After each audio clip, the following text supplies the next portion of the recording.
mannerisms and act right when they're young, they won't develop those skills when they're older. They're gonna have a harder time. They're gonna be disobedient. They're gonna have coconut heads. They're gonna get in trouble with the law because they're not gonna know how to conduct themselves.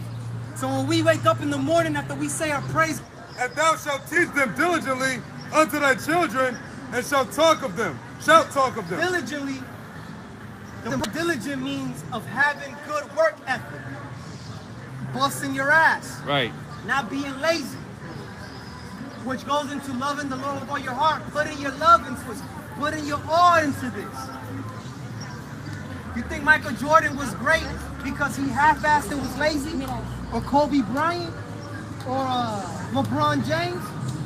These athletes are what made them great. Apart, they had the gift. That was a gift from the Most High, their athletic ability. Because really, these athletes are the warriors of our ancient nation. But these devils know, right? These are football players, our basketball players, our baseball players that can swing the bat at whatever miles per hour to hit a home run. In the ancient world, they was able to swing a sword so hard it'll slice your head like knife through butter, and they know this. So they take our athletes, right, our gladiators, and they put them in the sports arenas. But these ancient warriors that are known today as athletes, why are they so great? Because in the off season, while everybody's partying after the NBA finals and bullshitting, Kobe Bryant was dribbling that basketball. LeBron James was dribbling that basketball. Michael Jordan was dribbling that basketball and getting better and he's the best shooting guard. He was learning to be the best defense player. He was already good with the defense, learning to assist and getting his passes up. Every year, build what more of the Lord. And we do this iron sharpening iron by all of us talking about it. And stop bullshitting, man. You know what I'm saying? Because when you lay up, matter of fact, you can get me lay up treasures in heaven later. You know what I'm saying? But where your treasures are, that's where your heart is. So the Lord said, lay your treasures up in heaven. That was it on that. You had a precept on it? You bring that precept out? I mean, I could. I thought you wanted Israel being, what do you call it?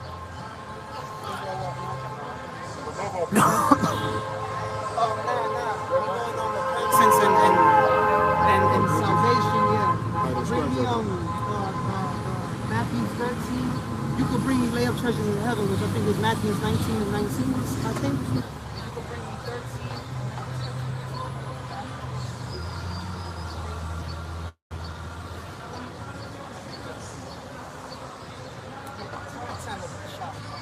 Matthew 13, verse 10.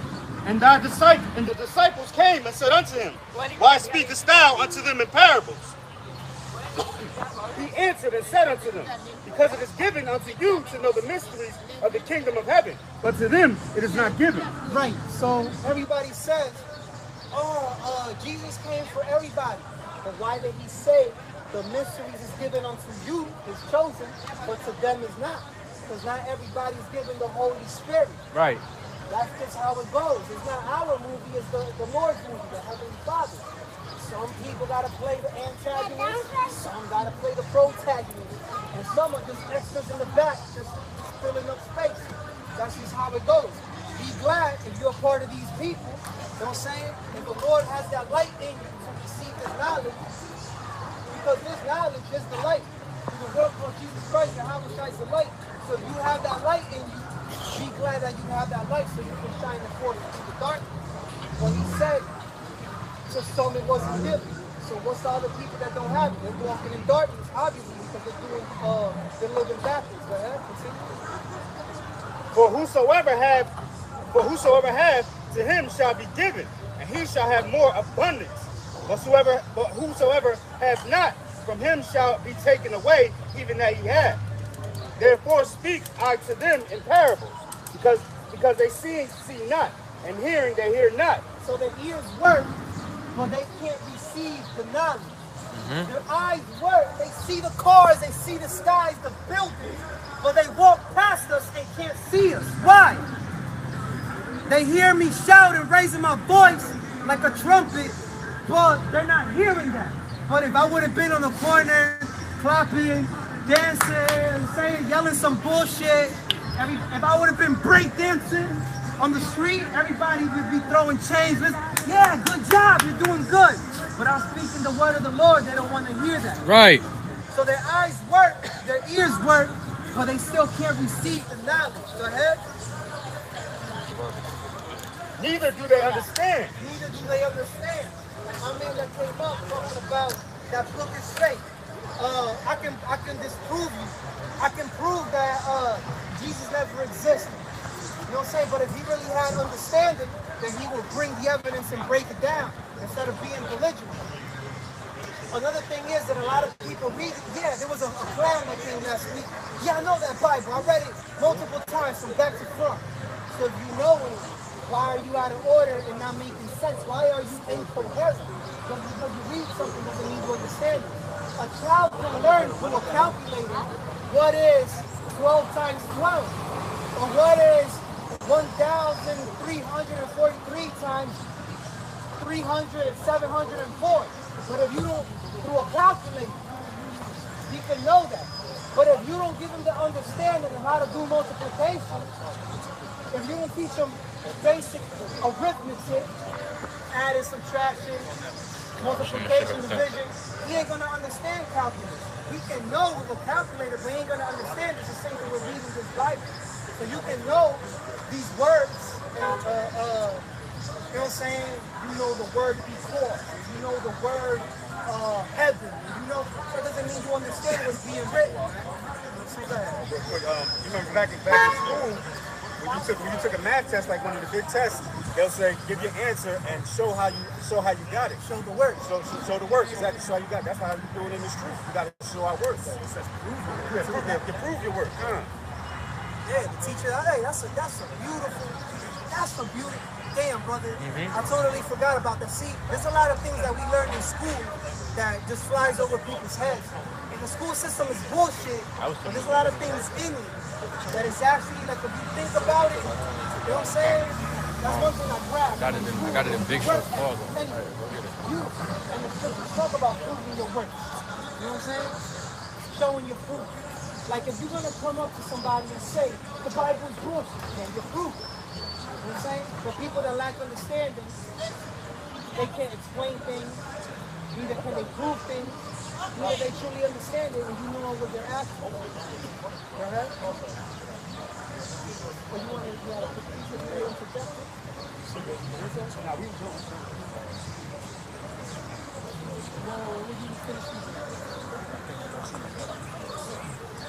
Yeah, keep reading. Matthew 13 and 14. Let's start with Not, neither do they understand. And in them is fulfilled the prophecy of Isaiah.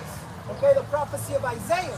Because in Isaiah, this was written years, centuries before the Lord was born, that this is going to happen. Because one of the verses is, our people are stricken with madness.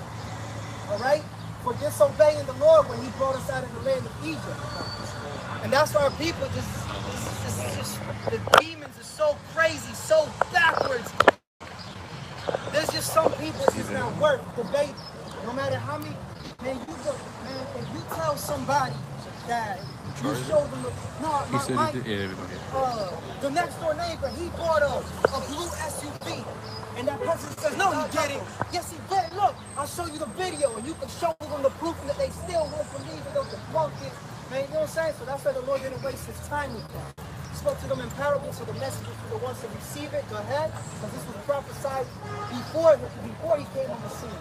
Which says, by hearing, you shall hear and shall not understand, and seeing, you shall see and shall not perceive. So they're not blind and they're not deaf.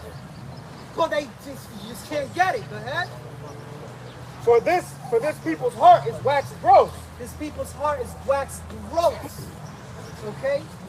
This total disgust, darkness, walking in all the lusts of the world, doing what thou will. Like those demons, I'm sure y'all heard about it, you brothers. That 15-year-old that got murdered in the Bronx, that was false. Did you hear about that, brother? Right? He looked like the person that they was hunting down. Identical. But that wasn't him. But for people to just commit murder like that over a woman, you know what I'm saying? That probably wasn't even his woman. I keep hearing different things. It was, yeah, you know what I'm saying? Like, this is retarded, you know? It's, man, listen.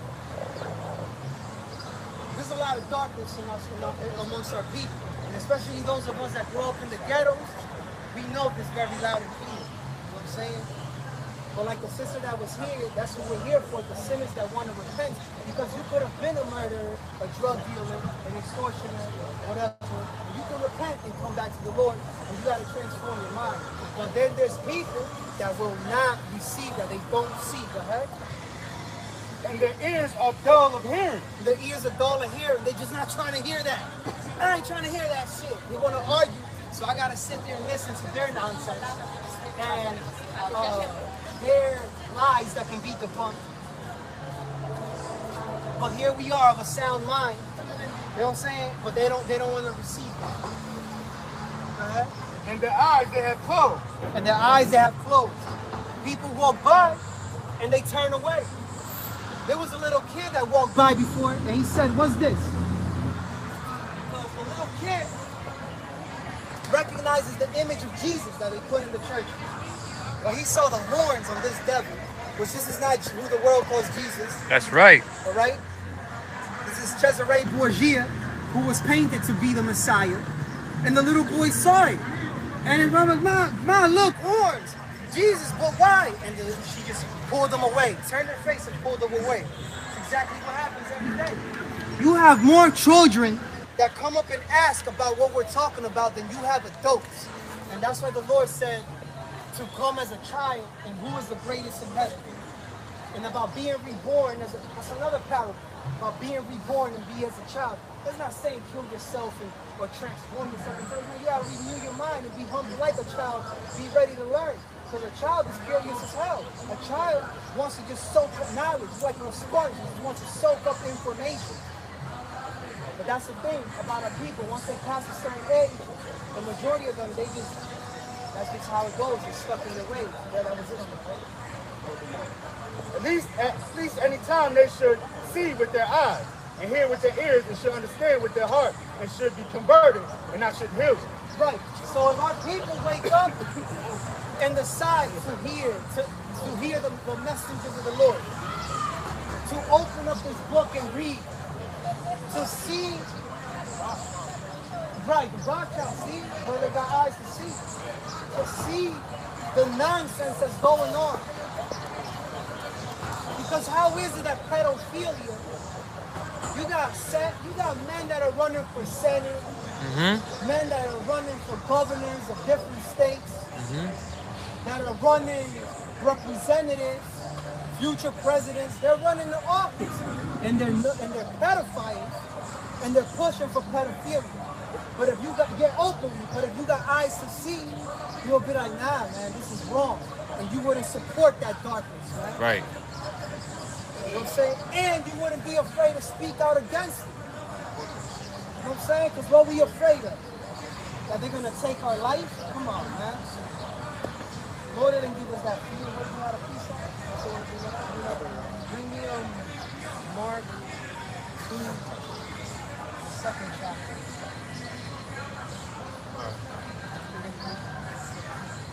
All right, now this is the book of 1 Corinthians chapter 2, verse 12. Basically goes into what you're talking about,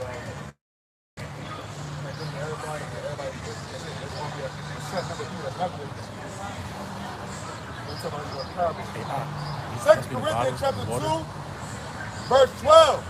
Now we have received not the spirit of the world, but the spirit which is of Yahweh, that we might know the things that are freely given to us of Yahweh, which things also we speak, not in the words which man's wisdom teaches, but which the Holy Spirit teaches, comparing spiritual things with spiritual. But the natural man receives not the things of the Spirit of Yahweh, for they are foolishness unto him, neither can he know them, because they are spiritually discerned. Right, so you have the natural man, the Lord just said, and the spiritual man. And hey, we got to thank the Lord for giving us this internet, because it's part of the last days. The information is at the fingertips. Right. So we've been given this knowledge freely because, man, we didn't go to no theologian school paying tens of thousands of dollars that these devils set up to learn this Bible according to their interpretation. Right. This was given through the Holy Spirit, because the Holy Spirit, as the Lord said, will teach us all things and bring us to remembrance. And I tell you with St. John the 14th chapter. It's sad. You said you brought up the internet. In this days, the internet is beautiful, but it also goes back to the point of the brother saying, like, people got different eyes and different ears, because as beautiful as the internet is, you can find knowledge on it. You can fall into darkness on that also. That shows you it's going to go right and left. It can be a stumbling block. Uh-huh. Right? So yeah, this is a lot of, man, that internet can pull your brain so many ways. Definitely true. So for those that have learned from the internet, that came through, because I came through the truth through the internet, how to go through hurdles. Well, see, that is a testimony right there of the Lord, you know, giving his sheep eyes to see and ears to hear. Like the brother just read. Read again about the spiritually discerned.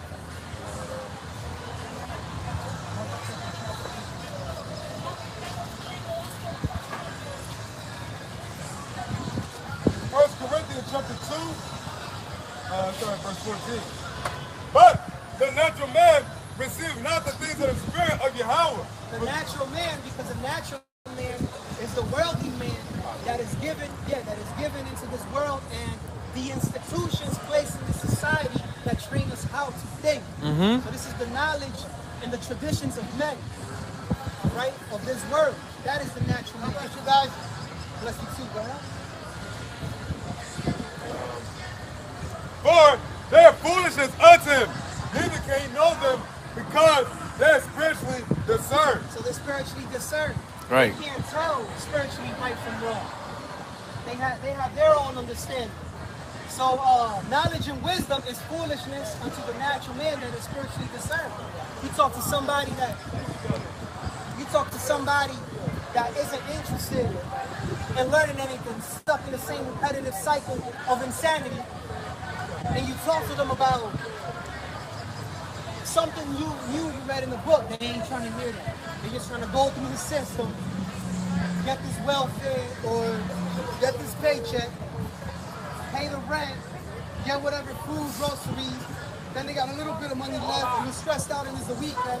Get these cigarettes, get this weed, get this liquor, whatever drugs, and enjoy the weekend, because hallelujah! Yeah, hallelujah. The Lord's coming back soon. The Lord's coming back soon to bring down these devils and raise up his angels. That's right. Right? But see how people don't want to hear that the Lord is coming back to raise up his angels. Because when our people work Monday through Friday, the spiritually discerned, they see Saturday and Sunday as shit, it's party time, shake my ass and party. When you could have used that time, shit, now I got time to myself. What is something new that I can learn to build myself up spiritually? Right. Because everybody wants to be called a king. Now the new thing is calling ourselves kings. So ain't nothing new. But how the hell are you a king if you're still stuck in the same pattern of insanity, doing nothing that is beneficial that can contribute to the family? Because if the family structure is out of order, we can't have a community. And if the community is out of order, we definitely can't have a nation, which is why we're in the situation that we find ourselves in. Leave it up there. There's more on that? The bottom. Yeah, because I had you read again. It says, but he that is spiritual judgeth all things, yet he himself is judge of no man. Right. For who hath known the mind of the Lord, that he may instruct him, but we have the mind of Yahweh Shai. Right, so when we become the new man, we have the mind of who the world calls Christ. All right? And when we become blameless through the Lord, these people that are not spiritual, that's the judge of no man. These people that are not spiritual can't judge us, because they're not judging us according to the law, statutes, and commandments. These people want to judge us according to their own hearts and what they deem is correct. Right. So when we're amongst our old friends, and we change and we say we don't want to smoke anymore, our friends in the world tell us, damn, that girl's looking at you, she wants you. Nah, man, she got a man. Then fuck that. It don't matter if she got a man. You're not gonna have sex with her man. You're gonna have sex with her. Fuck her man. And then you tell him, nah, man, that's wrong. What are you, gay? But we're being judged according to their understanding. Right. They can't judge us because they're judging us based on bullshit. You was gonna say something? That's why I said the natural man don't understand the spiritual thing. Because if they knew anything, they would know actually when you have sex with another woman's man, another man's woman, you are having sex with that man. Because you're defiling her. Right. When you put your tool in another man's woman, that's you touching his. Because that's his. You know what I'm saying? That's where his goes. And he gonna put yours in it, and whoever knows where the part other man put his in there, you know what I'm saying? That you're defiling that temple. It's basically like, you know what they say, like a lot of hands get on that doorknob. Well, that spread. That's how germs spread. Right. That's how ornaments spread. That's how adultery spread. That's how wickedness is spread. That's how bastard children is spread. Because you have a lot of children that's had to adultery. So they can come out lame or they can come out retarded. Yeah, you know what I'm saying? That is homosexuality. Because you sleep with another man's wife. Now that man and that wife, they became one flesh, so the spirit of that man is in that woman. Why would you want to take the spirit of another man in your temple? You know what I'm saying? Like, as soon as you said homosexual, she walked by and she said, that's the spirit right there. She said, here we go, with an attitude. I wasn't talking about them, but hey, they're condemned by themselves. That's right. You have something else that The second question is, you know, the Book of Mormon was Hebrew scriptures that were already here in one dimension. How converted are you as far as translations? I've never seen it before. All right. The King James Bible that we have, this is a diligent translation. Like they went hard. A lot of Greek and Hebrew scholars, linguists actually translated this. The Book of Mormon translated by some guy named Joseph Smith.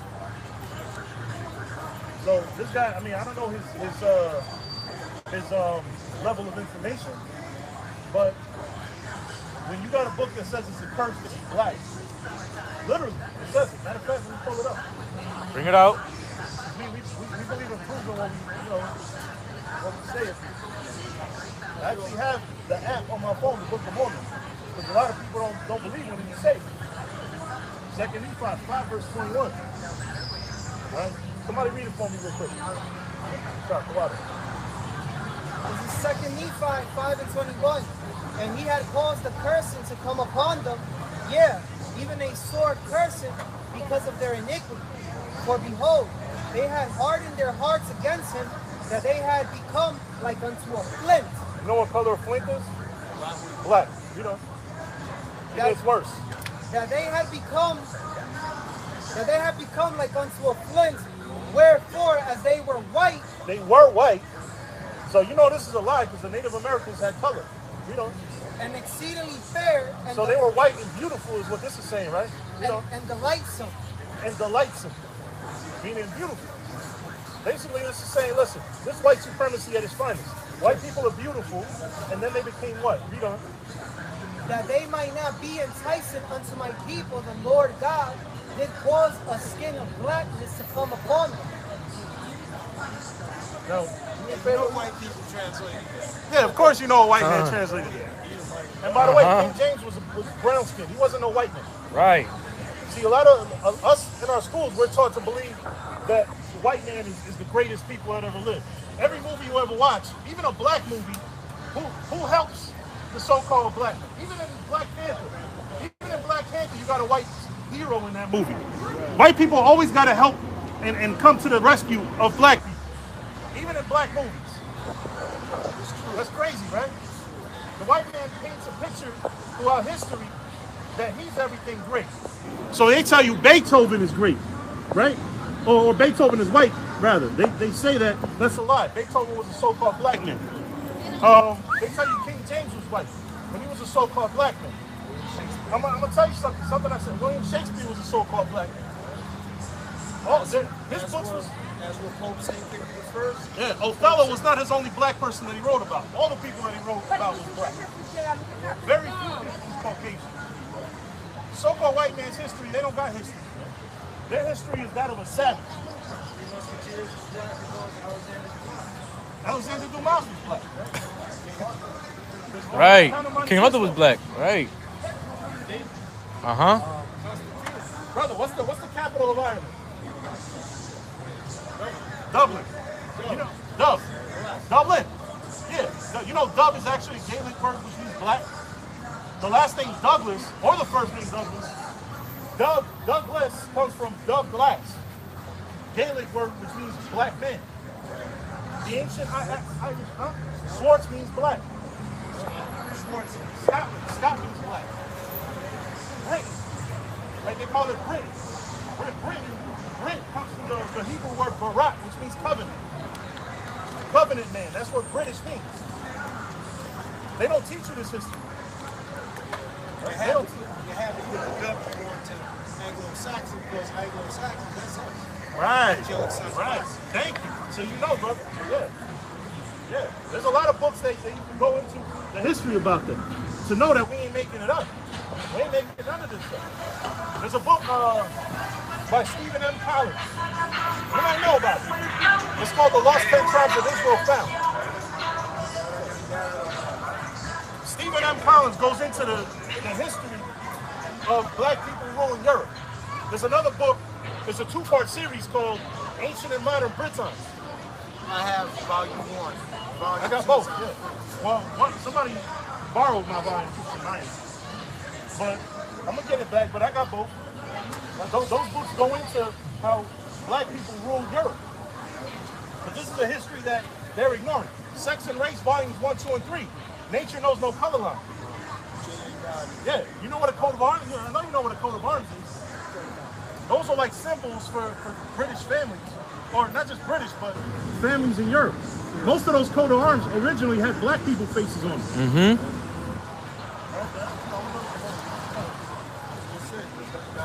Brother that came up, that was arguing before, he said King James was black. He said the way he was from. That shows that his black history that he doesn't know that he's roaming over there. Right. One more time, David's name. Dawadah.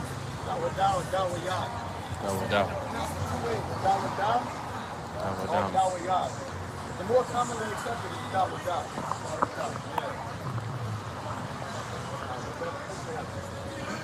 Obadiah 1. The vision of Obadiah, thus saith the Lord God concerning Edom. We have heard a rumor from the Lord, and an ambassador is sent among the heathen. Arise ye, and let us rise up against her in battle. Behold, I have made thee small among the heathen, thou art greatly despised. And I want to get that because our brother was saying Esau, what he does, he tries to make it seem like he's everybody in history. He's, you know, you go into the Ten Commandments, that movie Ten Commandments, he's the Egyptians and he's also the Hebrews. You know, he's everybody, but the scripture says that the Edomites, which is the Esau's true nationality, these devils, all right, they know they Edomites. Even when you go into the Rothschild family, which is the richest family on the earth, their name Rothschild, before they changed it into Rothschild, it was Bayer, which means, Bauer, which means peasant servant. But they changed the name to Rothschild, which means red shield. Red meaning what the Edomites are. Edom means red. So they know that the top family, these devils, they know they're Edomites. And that they're small amongst the heathen. They're not the majority. They try to say, we're the minorities. They're actually the minorities. The scripture says that Israel's like the sand of the sea. We're everywhere. They're really the minorities. And actually there's studies coming out saying that within, I believe it says by 2020 or 2025, the so-called white race in America is going to be the minorities. And the so-called Negroes and Latinos will be the, well, they try to separate the Negroes and Latinos, but really we're the same people. They're saying that basically the Edomites, the so-called white people, are going to be the minority population, and the so-called Latinos and so-called blacks, they're going to be the majority. But they try to separate them, but really that's one whole nation. And when you go into history, like I said before, they try to say King James is white. His son, his nickname was Little Black Boy. That was King James' son. I believe he was King Charles. So how can King James be white when his son's nickname is Black Boy? I You know, and that you can actually Google that. And there's a lot of different things goes into the history showing that Israel, the majority, just like now, the majority of stars are who? They're so-called black people. LeBron James, Michael Jackson, Mike Tyson. Right. All these big stars, big names, they're not white people. They're not the ones that's the grand stars. Who the so-called white people got? Bruce Springsteen. That's nobody compared to Jay-Z or Beyonce. Our people, even in this world state that we are now, our people are still the so-called stars. Who runs like the Hollywood? Even though it's ran by these devils, who are the stars? Denzel Washington, Morris Chestnut. It's our people that are ruling all these different arenas.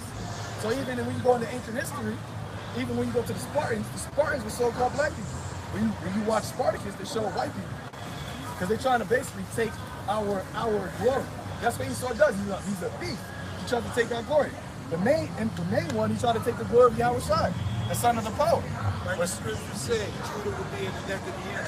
That's right. God. Now, even when you go into, give me, Joe, God, I'll tell you. When you go into, give me, Job 9:24. And also, 2nd Maccabees, the 3rd chapter. This devil, all throughout history, this is what he's been doing, man. He's been trying to cover the images of the real people of the Most High, of the real chosen. Job 9 verse 24. The earth is given into the hand of the wicked. Now, who's the wicked? Who's ruling right now? What is the common saying? So this is a white man's world, and that's why you see all this abominations that's going on right now. Right. This ain't us doing this. Who's doing the chemtrails? We're not up there. We don't got planes to put chemtrails in the air. We're not putting fluoride in the water. We're not making GMO foods through Monsanto's. We're not putting hormones in the chicken. These people. They got all these different sectors. That's them that's ruling this. Stem cell research. You go into y'all stop. Make sure he doesn't get his too. Okay. Yo, we don't got stem cell research. They're doing trying to splice DNAs. You're not supposed to be splicing DNA. Scripture says you're not even supposed to mix seed. So you guys are just racist. You guys are just, no, we're going into facts on why the Edomite race is the devil that the Bible speaks of. It's evident. It's not about white, so-called white bashing. It's none of that, man. We're going into the facts that these people, they're wicked rulers. You got righteous rulers, you got wicked rulers. If there was no righteousness, if it was the truth, we'll say it. But nothing they do, even their cell phones, the phones that we have. People talk about the technology and everything. You know that these phones actually give off radiation, which gives off cancer. So even their stuff that they glorified in, it's still wicked. That's why who was it? Steve Jobs used to make up an iPhone. But there's actually an article that said that he doesn't let his own kids use the iPhone. Why? Because they know it's not good for them. Right. But here it is, they push it, they promote it to what our people go line up to the Sprint store, the Verizon store, and for hours waiting to get an iPhone. They push all this wickedness on our people, and they don't do it. Made them rich. So yeah, exactly. Right. Made them rich. Oh, actually, get James 5 from the chapter 2. So continue. He covereth the faces of the judges thereof. He covereth the faces of the judges. Like you said, King James. Okay, you think about Europe. Everybody thinks that Europe was all white people. First of all, the first Europeans were the sons of Japheth. They were dark skinned. And then after that, our people ruled Europe for 1,000 years. All those images you see in Russia, the Russian icons, actually I got a book on the Russian icons. Because what Esau tried to do during the Renaissance, which is the rebirth, he tried to destroy all the images, iconoclasm. But our people, because we do it now, what our people like to do? Take images of themselves, take photos of themselves. What they was doing back then was taking paintings of themselves. Esau couldn't destroy all the images. So even when you go to Russia right now, in some of the oldest churches, you see St. Paul, St. Peter, they're all dark skinned. You got images of the Last Supper. It was dark skinned people. There you go, yep. And what they do now, they go, I don't know if it's up here, they have this company, non-profit organization called UNESCO. I don't know if it's up here. Yeah, UNESCO. What this company does, they go around and basically anything that's been destroyed, like ancient artifacts, they go around and they try to recreate it or save it. But what they're really doing, they will go there and they will close off the site for like years. So let's say that they find a tomb over, let's say they find an ancient tomb in Egypt, and it's like a little messed up. This company will go there and close it off and then try to basically recreate that tomb. But what they're doing is they go there and they recreate the images, they paint the images over the tomb of King Tut. You see that's a little black boy, a little so-called, well, he wasn't an Israelite, but he was dark skinned. Now the scripture tells you that Moses passed for an Egyptian. So if Moses passed for an ancient Egyptian, that lets you know that Moses had to be dark skinned. Because a so-called white man can't pass for a so-called black man. Bring some like 2 more questions I have. Yeah, go ahead. That's what we're here for. 2 historical figures. One go back over 2,000 years before the birth of Hippocrates. His name was Stay alive. Get it on. the Grecians gave the name Escalapius as their god of medicine. Is Hotep one of us? Hotep goes back to like Joseph. Yeah, you got Stella. He was saying, Imhotep, because with the Imhotep, they say like their story is very similar. We had 12 siblings. yeah. The rulership, like the stories are very similar. But they say that's Joseph. Stop. Yeah. Imhotep goes back to Joseph, right? Imhotep. Yeah, Isn't it Imhotep? Moses, right, Moses. One of them. I think it's Joseph because I know like Joseph was in Egypt, went to Egypt also. He was over there, and he basically, when he was in Egypt, he actually saved Egypt from dying off during the famine that Egypt got hit with. And with that same character we talked about, it was the same story. Yeah, because they said that he was like a god of medicine, so to speak, right? Homotep. But what Joseph did, he saved Egypt from the famine. So it's kind of like a similar thing, basically bringing help to a place that was being hit with a plague. Hotep was the character Hotep is false. It's not a real person. They took Joseph, the actual man Joseph, and created Hotep. So Joseph was one of us, but just like how they took Yahweh Shai created Jesus, we don't acknowledge Jesus because that's not his name. That's a made-up person. Yahweh Shai was the man that was walking the sea. So we don't acknowledge Hotep because that's not the person. That's a made-up person by these heathens. We acknowledge Joseph, which is one of our forefathers.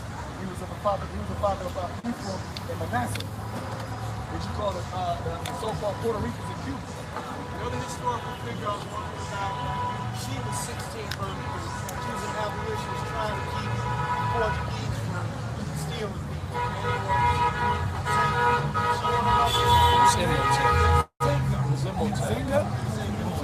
I've heard of her name, but I'm not too familiar with history. But she was in the 1600s. She was around that area. She was in Africa trying to keep Portuguese from taking. Because the Africans, so-called Africans, were selling us to the Edomites. So it's not going to be an African that was doing that.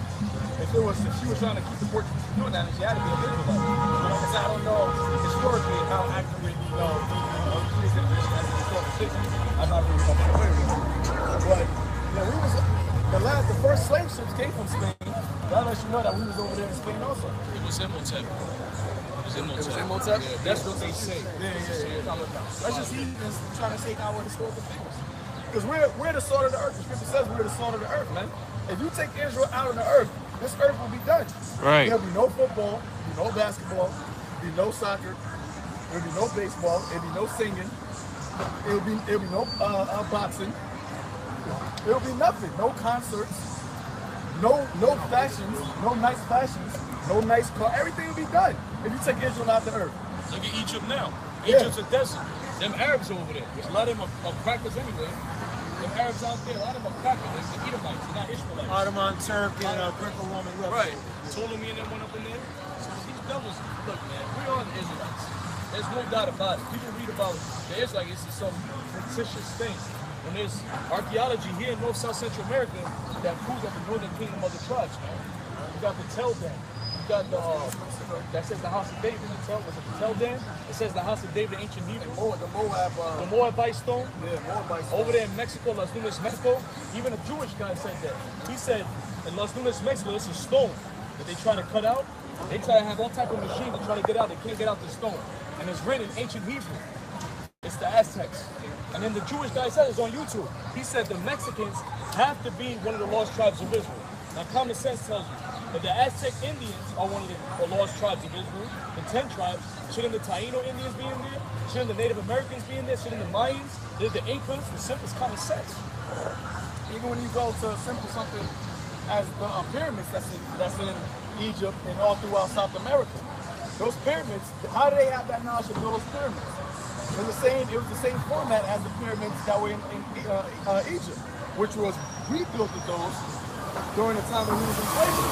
It's like how we built America's, we built the White House, we built up America. What Esau knows, when you go into the history, all the ancient empires that were great, what they had in common?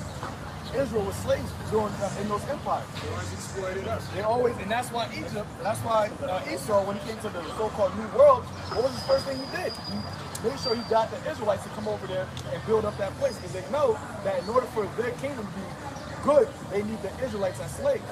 Because we make the kingdom.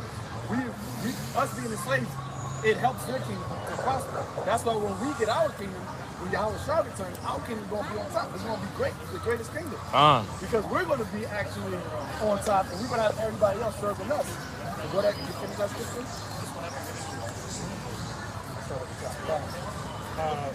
Job 9:24. The earth is given into the hands of the wicked. He covereth the faces of the judges thereof.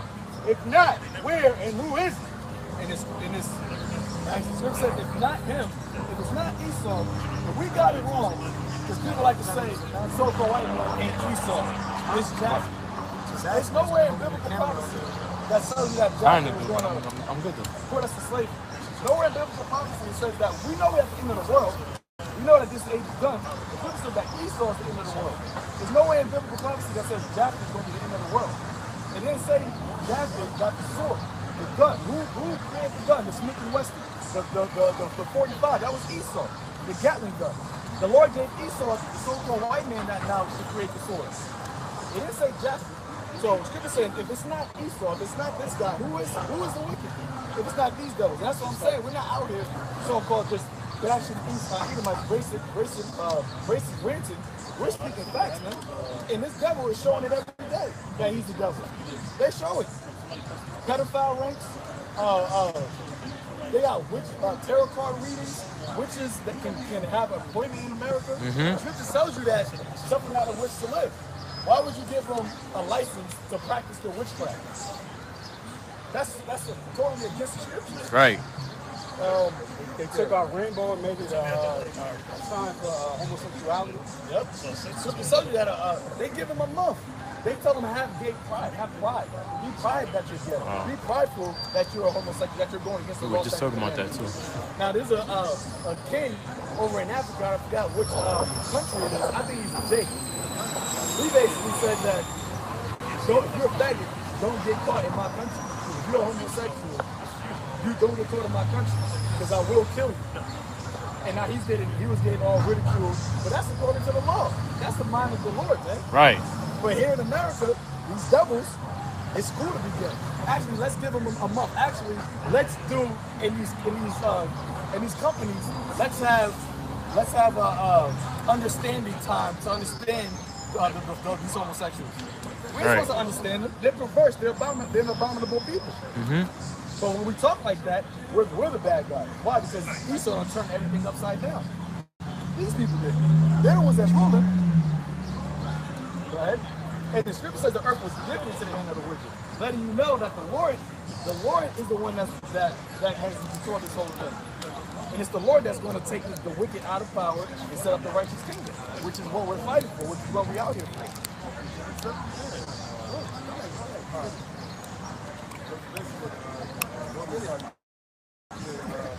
Jeremiah chapter 50, verse 33. Thus saith the Lord of hosts, the children of Israel and the children of Judah. Israel represents, because Israel, the kingdom of Israel, the whole house of Israel was separated during the time of King Solomon. They got broken into two kingdoms, the southern kingdom and the northern kingdom. So when you hear about the children of Israel, it can mean the whole nation, or it can mean the northern kingdom, which is the so-called Latinos today. The so-called Latinos, Native Americans, and similar. They consider the house of Israel. So the scripture says, read it again. Jeremiah chapter 50, verse 33. Thus saith the Lord of hosts, the children of Israel, The northern kingdom.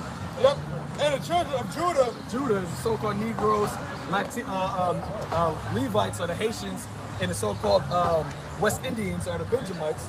Those are the children of Judah. Go ahead. and all that took them, well, excuse me, Judah were oppressed together. Oppressed. We were enslaved together.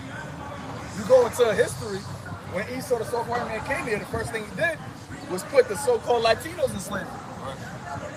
And there was in slavery for a long period of time before the so-called Negroes came over in slavery. But the reason why, it was prophecy that the whole house of Israel was going to go in slavery underneath these devils. Con. And what the Latinos, a lot of the so-called Tainos were doing, they were actually starving themselves out. They were saying that we're not even going to be slaves. We're just going to kill ourselves. Yeah, they're saying that basically we're not going to let you enslave us. We're just going to kill ourselves. Then this piece of garbage named Bartholomew Council's coming along, talking about supports of Negroes. Take, let's make them bastards of our, perversion Catholic Church, the Babylonian. That's what they're trying to do. They're trying to say that they were trying to convert. They were trying to convert them, convert the Latinos into coming to Christ by way of rape, robbing, and murder. Where is that in the scriptures? Con. They see that these devils, they got everything. They were actually crucifying the Latinos, and they were hanging them 13 at a time to represent the 12 disciples in Al-Shad. They were saying, we're doing this in honor of our Lord. And they're hanging the actual children of Israel. Which really, they were making a mockery of them. They were making a mockery of us. They knew that we were in the like Christopher Columbus, Cristobal Colon, he knew the so-called Latinos were Hebrews because he had a Hebrew translator with him when he came over to the Americas. Why would he have a Hebrew translator? Louis the Taurus, what's his name? Why would he have a Hebrew translator to come to this place unless you knew that they were Israelites? Even in the movie 1492, it tells you that it's a reenactment of Christopher Columbus trying to get authority to come to the New World. He said, how do you know there's even something over there? Because remember, the so-called white man, them being dumb, they thought that the earth was flat. We knew about the New World. Solomon was sending ships over here to get certain trees and wood to build up his house and build up the king and build up the house of the Lord, the first temple. So we knew about this place.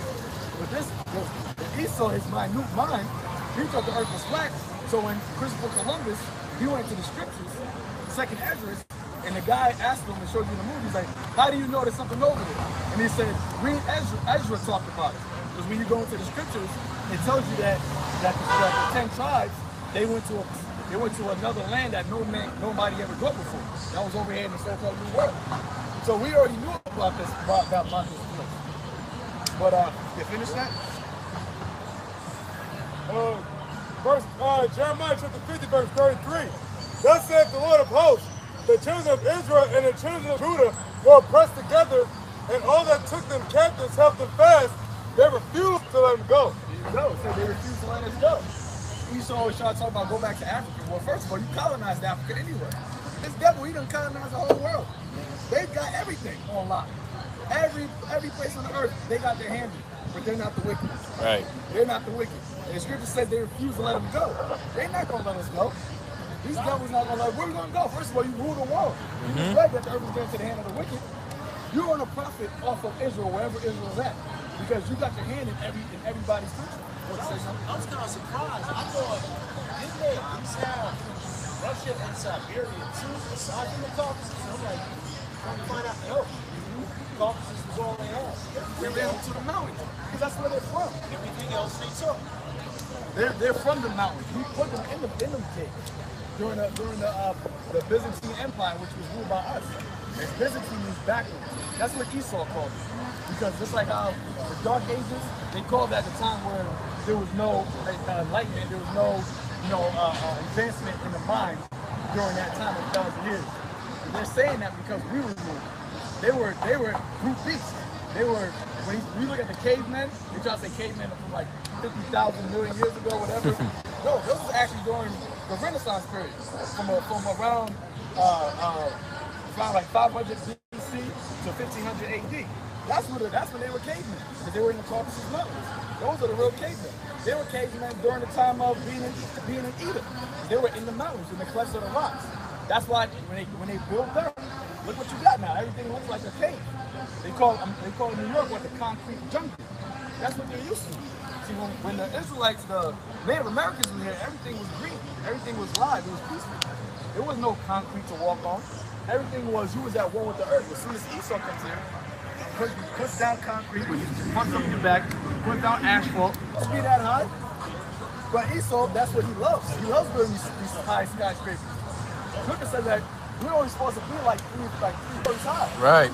That's how we're supposed to build. That's why even when you go to the ancient, not the ancient, when you go to like London, you see those castles. They're only 3 levels. There's only 3. They're big. They're not like, you know, crazy high, but there's only 3 stories to those castles. Those ancient, because we built those. Now, how the brother said, Britain goes back to the covenant keepers. Now it's us. But now you see, you got the one world trade, the one world. I don't know how many stories that is. Because he's used to being high. He's used to being up in the mountains. That's his natural state. Yeah, real quick. About the Judah pressed together with Israel, I mentioned that because, you know, for a time, it seemed like the Latinos, so-called Latinos, thought that they wasn't part of it. You see what's going on right now with the whole, the children getting taken away at the border from their parents. They're not, there's other immigrants from other countries, other nationalities, but why are they doing that to them? They're doing that to them because they're the Israelites. They're taking these children from their parents.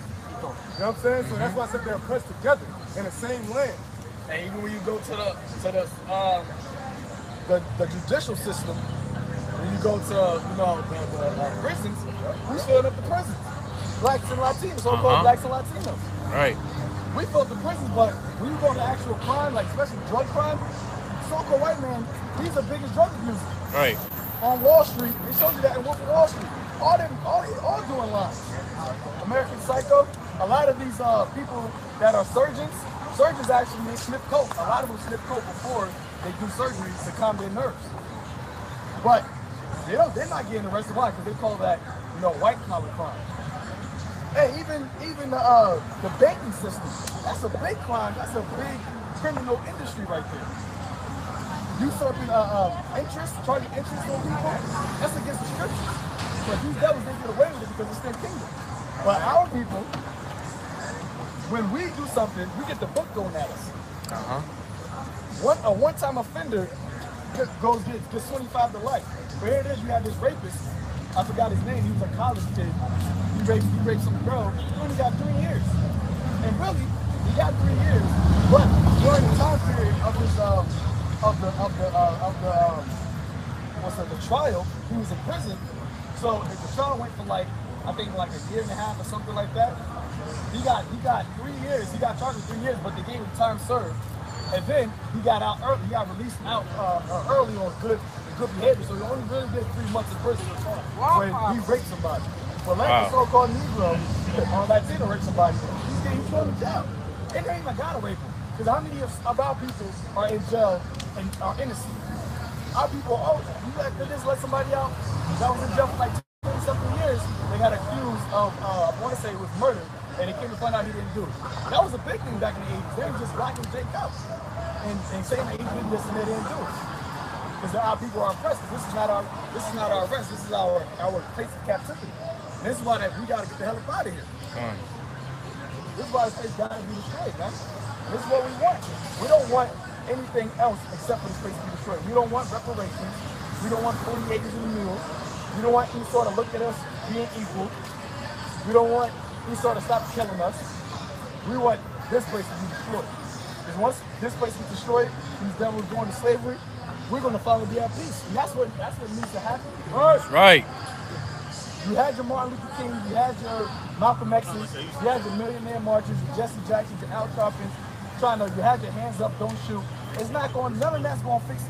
The only way it's going to be fixed is if this devil goes down. Right. And that's what we're prophesying. Right? Yeah. The book of Isaiah chapter 10 verse 1. Woe to them that decree unrighteous decrees and that right grievousness which they have prescribed. Whoa, destruction. Distress to them that decree unrighteous decrees. All of Esau's laws are unrighteous. It's actually against the law for you to have 2 wives. That's your choice. If you can find 2 women that want to live together with you, which is lawful according to the scriptures, you can buy. What's wrong? That's against the law. But Esau prescribed that gays to be married. Now that's going against the Lord. So doing everything opposite. It's opposite. If we're living in a perpetual opposite game amongst Esau's kingdom. All these laws, all the scripture tells you about a man that steals because he's poor. We actually in our kingdom in Israel, when we had our crops, we used to then take all of our crops. We used to leave some of the crops on the outside for the rules of our people that were poor. They could come in and get our crops. But here it is, it's against the law in certain places to be a homeless person. But Esau, the so-called government's not doing anything to help the homeless people. Especially our people, they throw them in jail, they lock them up, they kill them, they taser them, do whatever they want to do.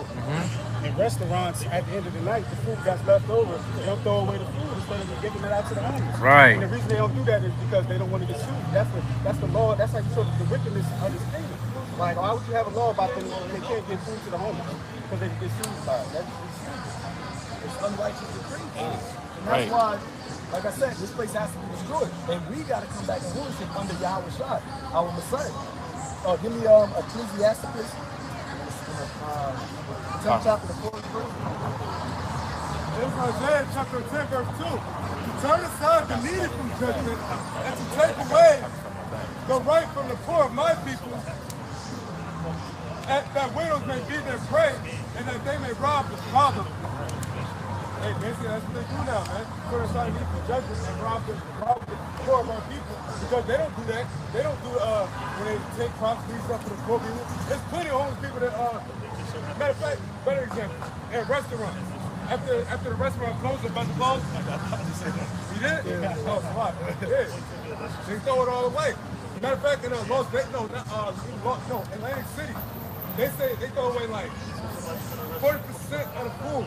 Now, you know, Atlantic City got the buffets, you know, the big prime ribs, they don't get eaten, toss it. But you could be giving that to the poor people. You talking about feed the hungry, though. You got all this food out here, and they're throwing it away. Because why they said they lose money.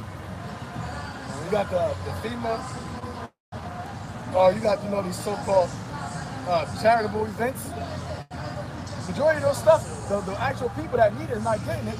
And with the rich people, when you give money to a charity, the people that get the money first is the charity people that owns the charity. It's not actually going to the people that need it. That's why, like, even what happened with Haiti, had with that hurricane, Haiti still fucked up. All that money that was so-called given in the name of charity to Haiti to help them rebuild, why are they still living in mud houses over there?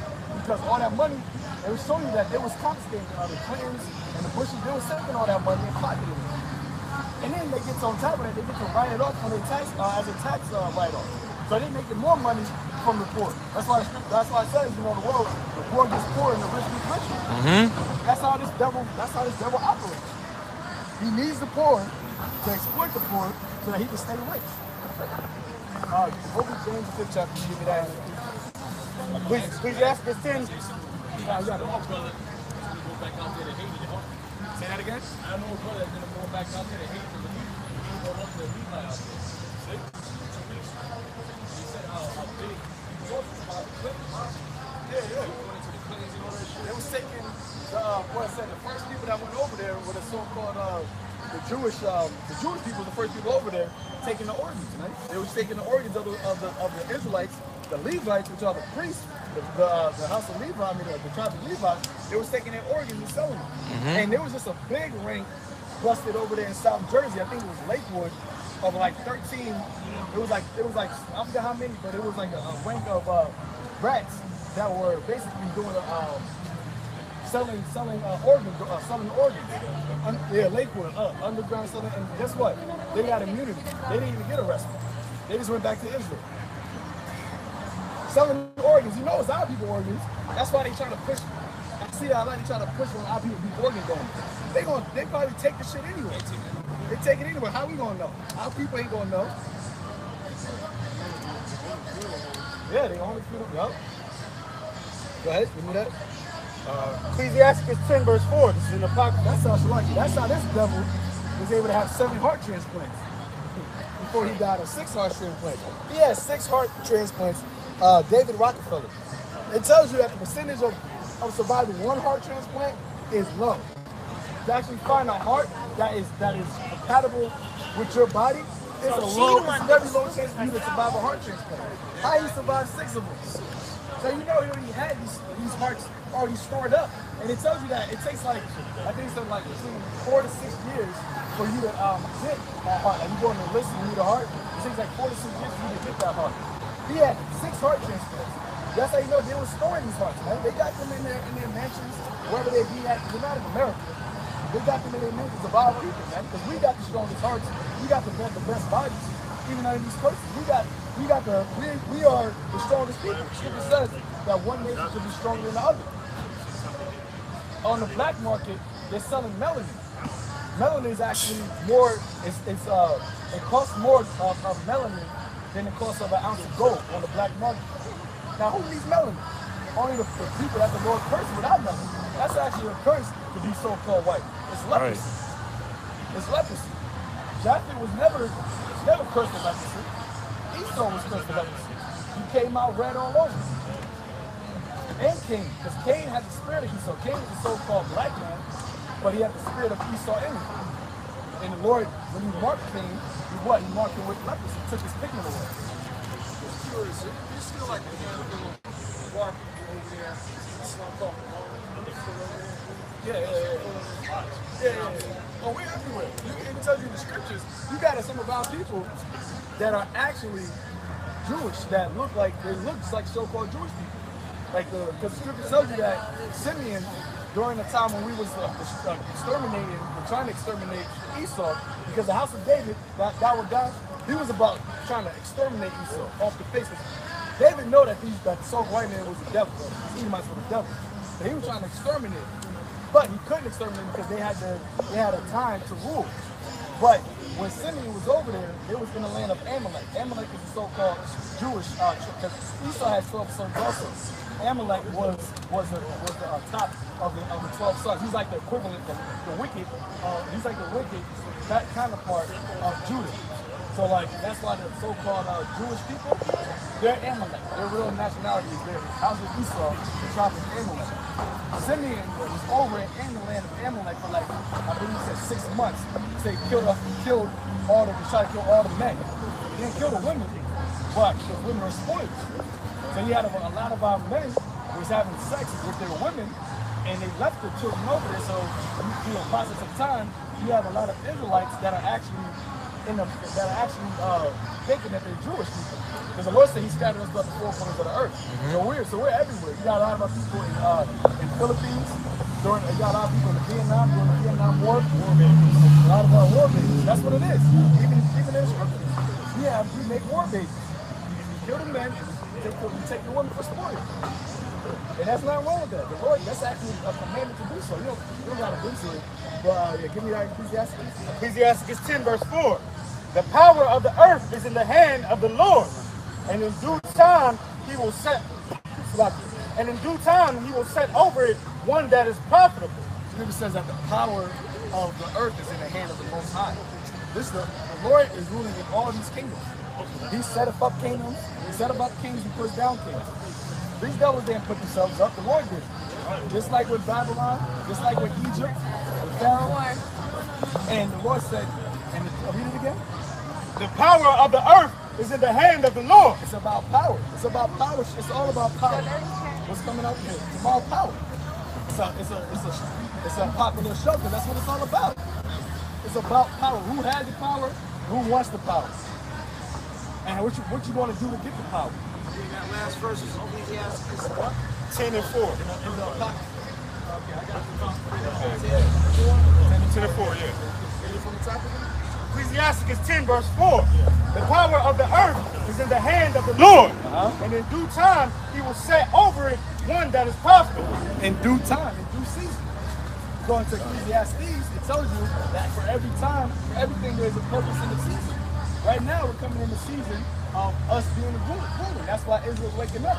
That's why you're seeing brothers throughout the four corners of the earth coming back to their heritage, coming back to their nationality. Because now we're coming in the time, the age, the eon of Israel ruling. And that's why the Lord said, in due season, he's going to put over it one that is profitable. Who's the one that's profitable for the earth?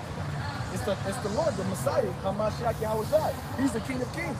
He's the only one that's going to make this thing, make the earth peaceful. Because the scripture says that when Israel's ruling, the whole earth is not going to learn war no more. There ain't going to be bombs, people shooting bombs at each other. This is the last war. World War III is going to be the last war. And it's going to be war forever. And then that's why the scripture says that when the righteous are in authority, the people rejoice. Because the earth is going to be renewed, it's going to be rejuvenated. The fruits are going to be bigger. The scripture tells you that back during the time of when we was coming to the land of Israel, it took 2 strong men to carry a cluster of grapes. You know how you have the grapes right now, the little thing? It took 2 men to carry. That's how big the fruits were back then. That's how big we were. We got smaller over the ages, over the years, because of this devil ruling over the earth. People ain't supposed to be this size. We were like 8, 9 feet tall, 10 feet tall. It tells you that it said that David had to be like the size of Hulk. Like they're trying to say, like it took the Hulk's his dimensions from actually King David. So we were like 10 feet tall, average, 8, 9 feet tall. So Goliath had to be like between like 15, 17, 18 feet tall. It said that the sons of Goliath had 6 toes and 6 toes and 6 fingers. That's how big they were. And there wasn't a mutation, they was just that big. They said we was grasshoppers. We were grasshoppers compared to the Philistines. Those tall Egyptians, those tall Sudanese, because those are the real Egyptians on today. Like 7, 7, 7, 7, 8, something like that. Is that him? That the village killed the lion? Yeah, the village, they killed that lion. They went over there and couldn't let him get bare hands. King David did that. King David killed the bear and killed the lion. So you know how big he had to be able to do that. But because the earth is right now in the hand of the wicked, the earth is depleted. The earth is alive. The earth is alive. But it's being ruled by the wicked, so it's not producing the correct nutrients. It doesn't have the correct nutrients. Every day there's chemtrails being sprayed. So if we come from the earth, because all of the minerals that's in our bodies is in the ground. The Lord said he made man from the ground. So if we come from the earth, and the earth is constantly being destroyed by this devil, you have Revelation 11 and 8. That's why everybody is seeing smaller people. People are getting smaller over the years. That's why only big people you see are playing football. Like LeBron James. We look at him as being tall, but he only 6 foot. 6'6". That's not that. I mean, right now he's tall, but back in the ancient world, he'll be a small dude. Yeah. His brother. Yep. Revelations 11, verse 8. And their dead bodies shall lie in the street of the great city, which spiritually is called Sodom in Egypt. That's here in America. Spiritually Sodom in Egypt. Because what does Egypt represent? Bondage. The house of bondage. This is what this place is. When you see the dollar bill with the pyramid on the back, this place is Egypt. It says spiritually Sodom, spiritually Egypt, and spiritually Sodom is what this place promotes. Like none other. No other country promotes homosexuality, pedophilia. And I believe it's in Virginia. You can marry a horse. But they just passed a law in Canada that you can have sexual relations with the animal as long as it's not, you don't insert your ride into it. So you can put, it went to court. You can put, which is what this person did, this perverse person did, they put peanut butter on their genitals and had their dog basically lick the peanut butter off himself. And the court said that that's not bestiality because it's not inserted. You didn't insert into the animal. That's what this place promotes. It said destroy the earth, man. Go ahead, Salah, go ahead. And real quick, just going back to show you how wicked this fucking devil is, slacking for my language, but there was an article coming out defending that act, saying the dog did it willingly, so it's not that bad. That's insane. It's so insane, it's laughing. You gotta say, say the dog did it willingly, that's 100%. Yeah, and you make a choice, put it back. Isaiah 5 verse 20. Woe unto them that call evil good and good evil. That's what this place does. It promotes everything that's evil to be good. Everything is, and it says woe, destruction. So we know from all these precepts that we're bringing out that America has to be destroyed. Give me the numbers. That numbers where it talks about the blood has to be purified. I think it's numbers the 35th chapter. We know that America has to be destroyed, and we know that the people that is ruling this earth have to go down. These people can't go into the kingdom of heaven. They're perverse. Their mind is warped. Scripture said they come out speaking lies. Everything that they think, everything that their actions, they just do evil. And it's an evident thing. These heathens, they don't know righteousness. You got over there in India, got in China, what they eat dogs, man. And cat. Dog is an abominable food. But that's a delicacy over there. But here it is, they worship cows. That's what these devils, that's what the heathens are. Look, they just don't have the knowledge of the Most High. That's why they have to be enslaved under the sons of God. We're the sons of God. We're meant to rule the earth. We're meant to rule these people. Because when we rule, we're going to put the earth in righteousness. Everybody's going to have to go according to our law. That's right. That's what it's going to, and that's why the earth is going to be peaceful. Because we're ruling under the vibration of the creator, of the heavenly Father. These heathens can't do that. They don't have the mind to do that. Cameron, we're not just talking out our ass. We talk about these how nasty these Edomites are. I don't know if your brothers want to come closer real quick. This is how they get down. When they go home from work. See that? See that? Why you think so? Oh, get that in Job real quick. What is that? What is that? Job? Put that in Job 30th chapter. I think our forefathers knew how demonic these people are. But look how people now. Our people are so destroyed now. They envy these people. They want to be like them. Our women dye their hair blonde. Blonde is having blonde, which is Esau being a deceiver. Blonde is not even a color. You're not going to find the color blonde in the crayon box. What color is blonde? Kind of like leprosy of the hair. Yeah, it's yellow. That's the color. Now, we go into the scriptures, Leviticus, it tells you that leprosy is having yellow hair. So, what Esau did, because he knows that he's a leopard, he had to say, well, I can't change my hair. I can't change the DNA of my hair. Let me change the color, the description of it. I'm going to call it blonde now. So now, people think, when you see somebody's hair that's blonde, you don't think yellow, you think blonde. Right. Because if you thought yellow and you read the scriptures, it says, wait, in Leviticus 13 chapter, it says that having yellow hair is leprosy. It's a curse to have yellow hair. But here in America, Blondes have more fun. but here in America, oh, you're blonde and beautiful. No, you're cursed, entailed, in the devil. That's what you are. Our ancient forefathers knew that the super white man, like, he's not nobody. He's really nothing. All he is right now, he has power. He has authority, but he's nothing.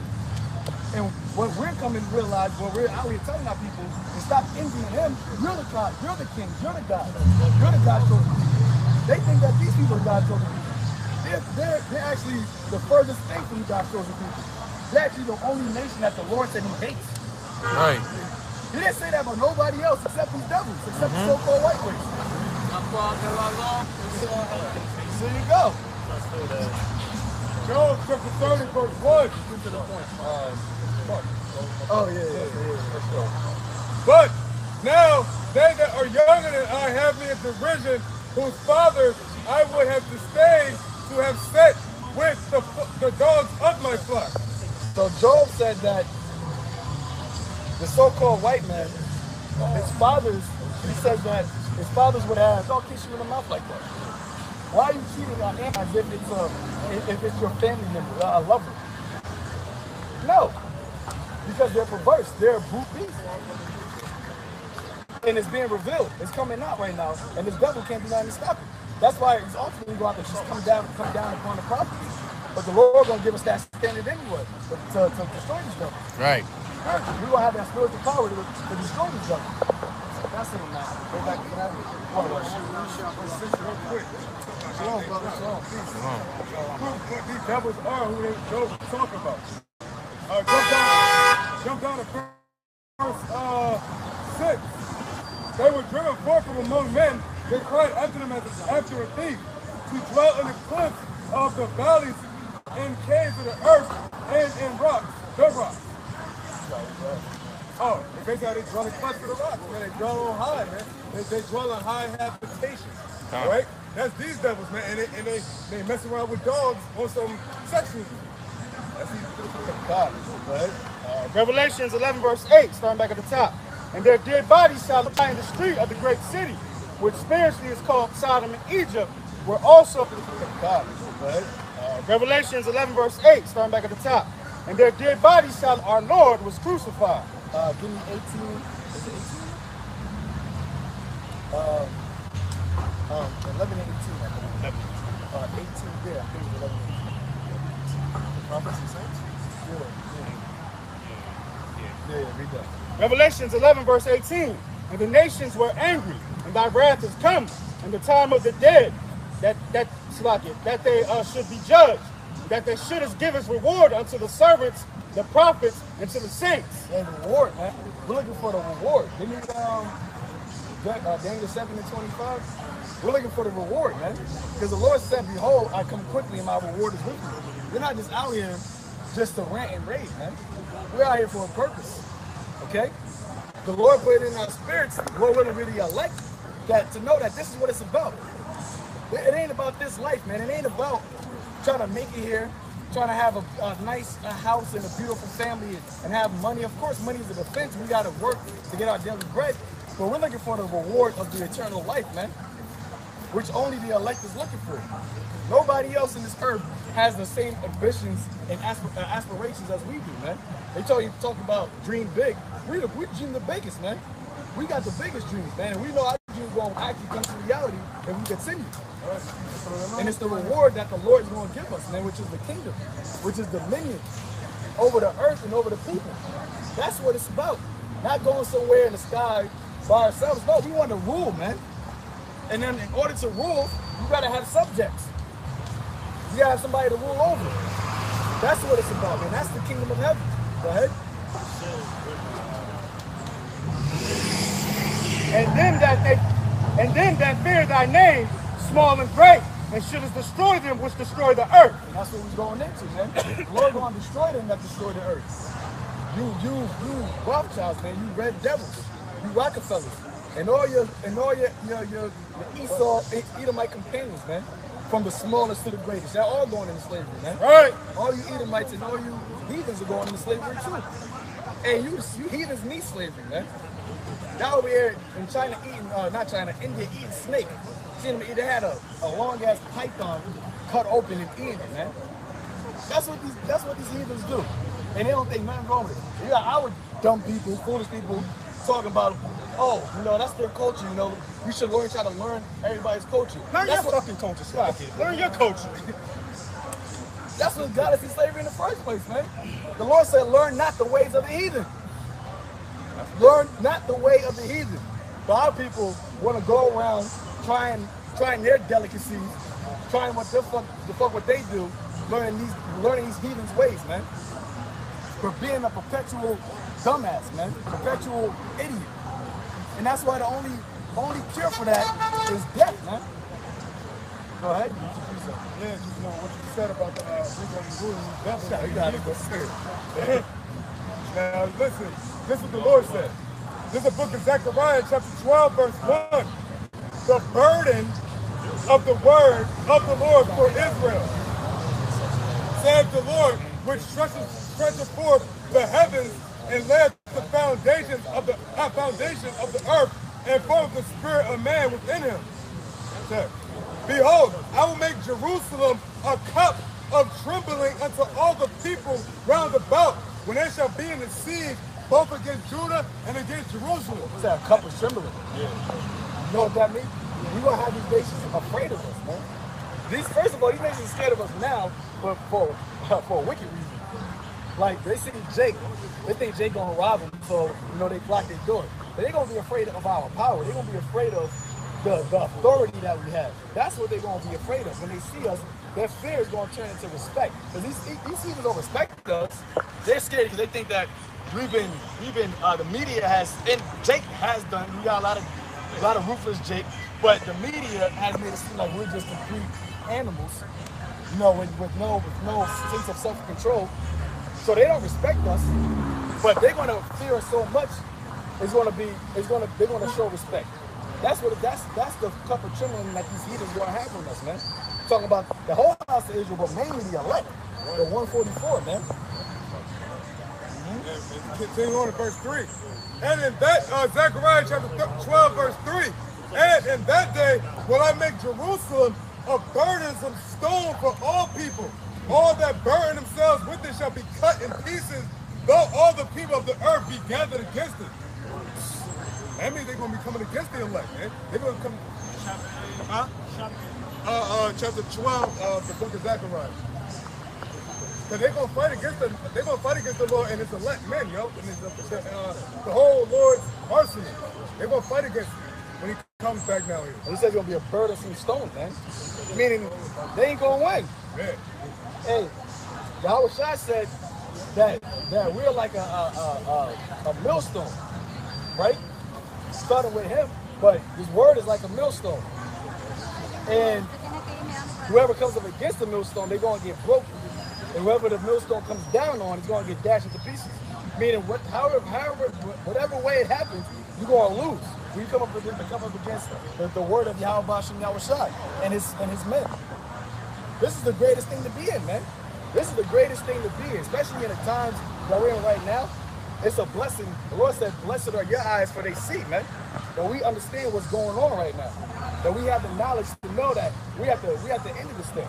Though it tarry, wait for it, because it surely will come. It will not tarry. And we're seeing brothers are waking up every day, man. Brothers are waking up. Esau's getting more and more closer to the Armageddon. This place, America's more and more being destroyed. What it said, like 66 Chipotles are being shut down now. Everything's just being shut down. Why am I hearing about new businesses popping up that is giving hundreds of thousands of jobs? It's the complete opposite. People are losing jobs. Okay? Why? Because America is done. Esau's ran this course. Esau's rulership has ran this course, man. Just like Babylon, just like Rome, just like Greece. It's nothing new. If you don't believe that America's going to be destroyed, just go to history. Look at ancient history. There's no more Rome around. There's no more Greece around. So what do you think this place is going to happen? What's going to happen in this place? Scripture says that there's only going to be one everlasting kingdom. Right? Remember that in Daniel? 7, right? 7 years. There's only going to be one kingdom that's going to be forever, man. And we are that kingdom. The kingdom of heaven is within us. We're going to have that kingdom. Go ahead. Daniel chapter 7, verse 27. And the kingdom and the dominion and the great. You said 27, right? Yeah. Start at 26. 26. Daniel chapter 7, verse 26. But the judgment shall sit, and they shall take away his dominion. It says that the judgment shall sit. Meaning it ain't gonna be, it's not gonna be removed, it's not gonna be disannulled, it's not gonna be changed. It's like when you in a courthouse and the fucking judge said you're gonna get 30 to life, and once it does that thing with the hammer, the gavel, that means that's it. Court case closed, court dismissed. Well, guess what? The judgment of these Edomites and the judgment of the kingdom of Israel is case closed. The Lord said, "I declared the end from the beginning." So it's over. Right. It's already been written, and on top of it was written, it's already been seen. The prophets have seen the kingdom already. We see the kingdom, man. Through the Spirit, we got visions of the kingdom, man.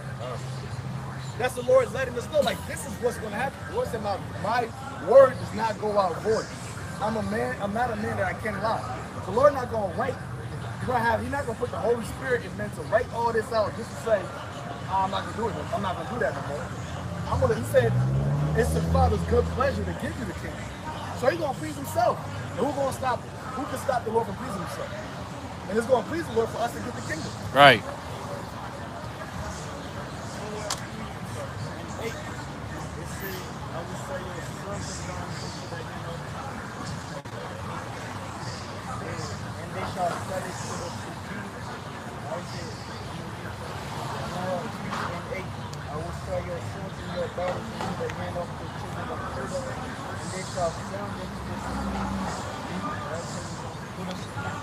Basically, we're going to have, because we're going to have taskmasters basically in the kingdom.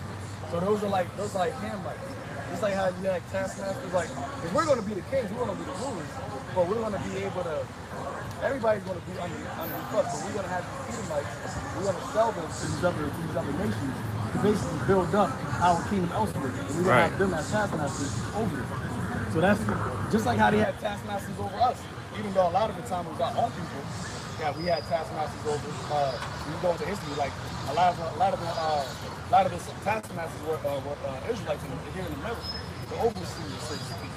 But we're in our kingdom, we're going to sell these Edomites to these other nations, and they're going to basically be slaves to everybody. When they say perfect comparison, and then add on. When you how it is now, just think about like this is going to be us, so-called blacks, so-called Hispanics, and Native Americans on top, and the heathens always in the middle. And the heathens like they call them extras. Remember, brother, compared to being extras in the movie, the heathens just the extras. And the actual the Edomites, so-called white race, is going to be the ones going to be in the bottom. So basically, it's going to be just the top and the bottom switch. But the heathens always going to be in the middle. They go wherever ruling. They go after whoever. Yeah, heathens, they're just meant to be slaves. Like, we can just sell. Heathens just go with, like, you know what I'm saying, whoever's in power, it's just, that's where heathens go. They don't have a mentality of ruling.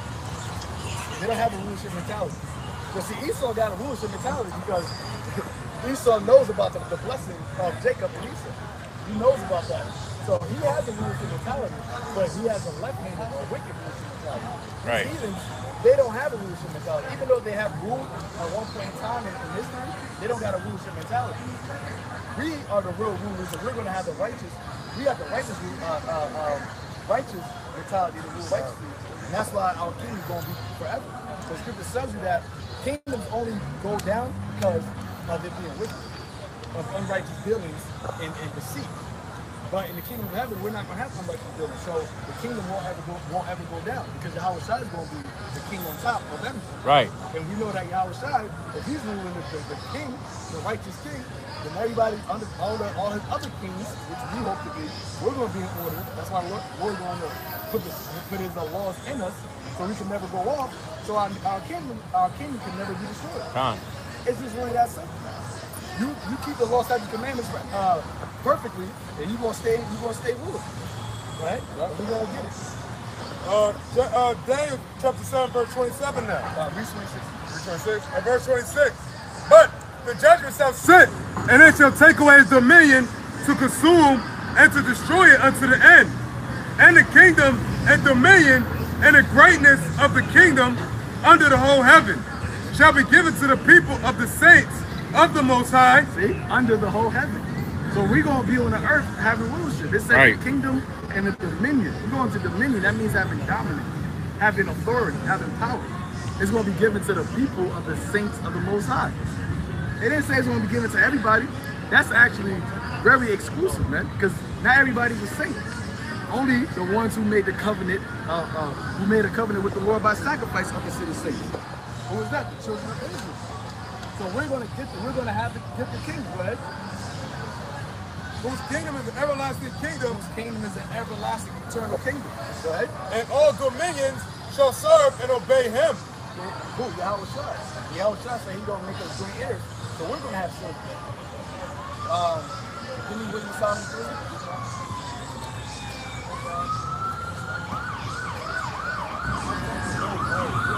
Wisdom Solomon 3. Numbers 35, verse 33.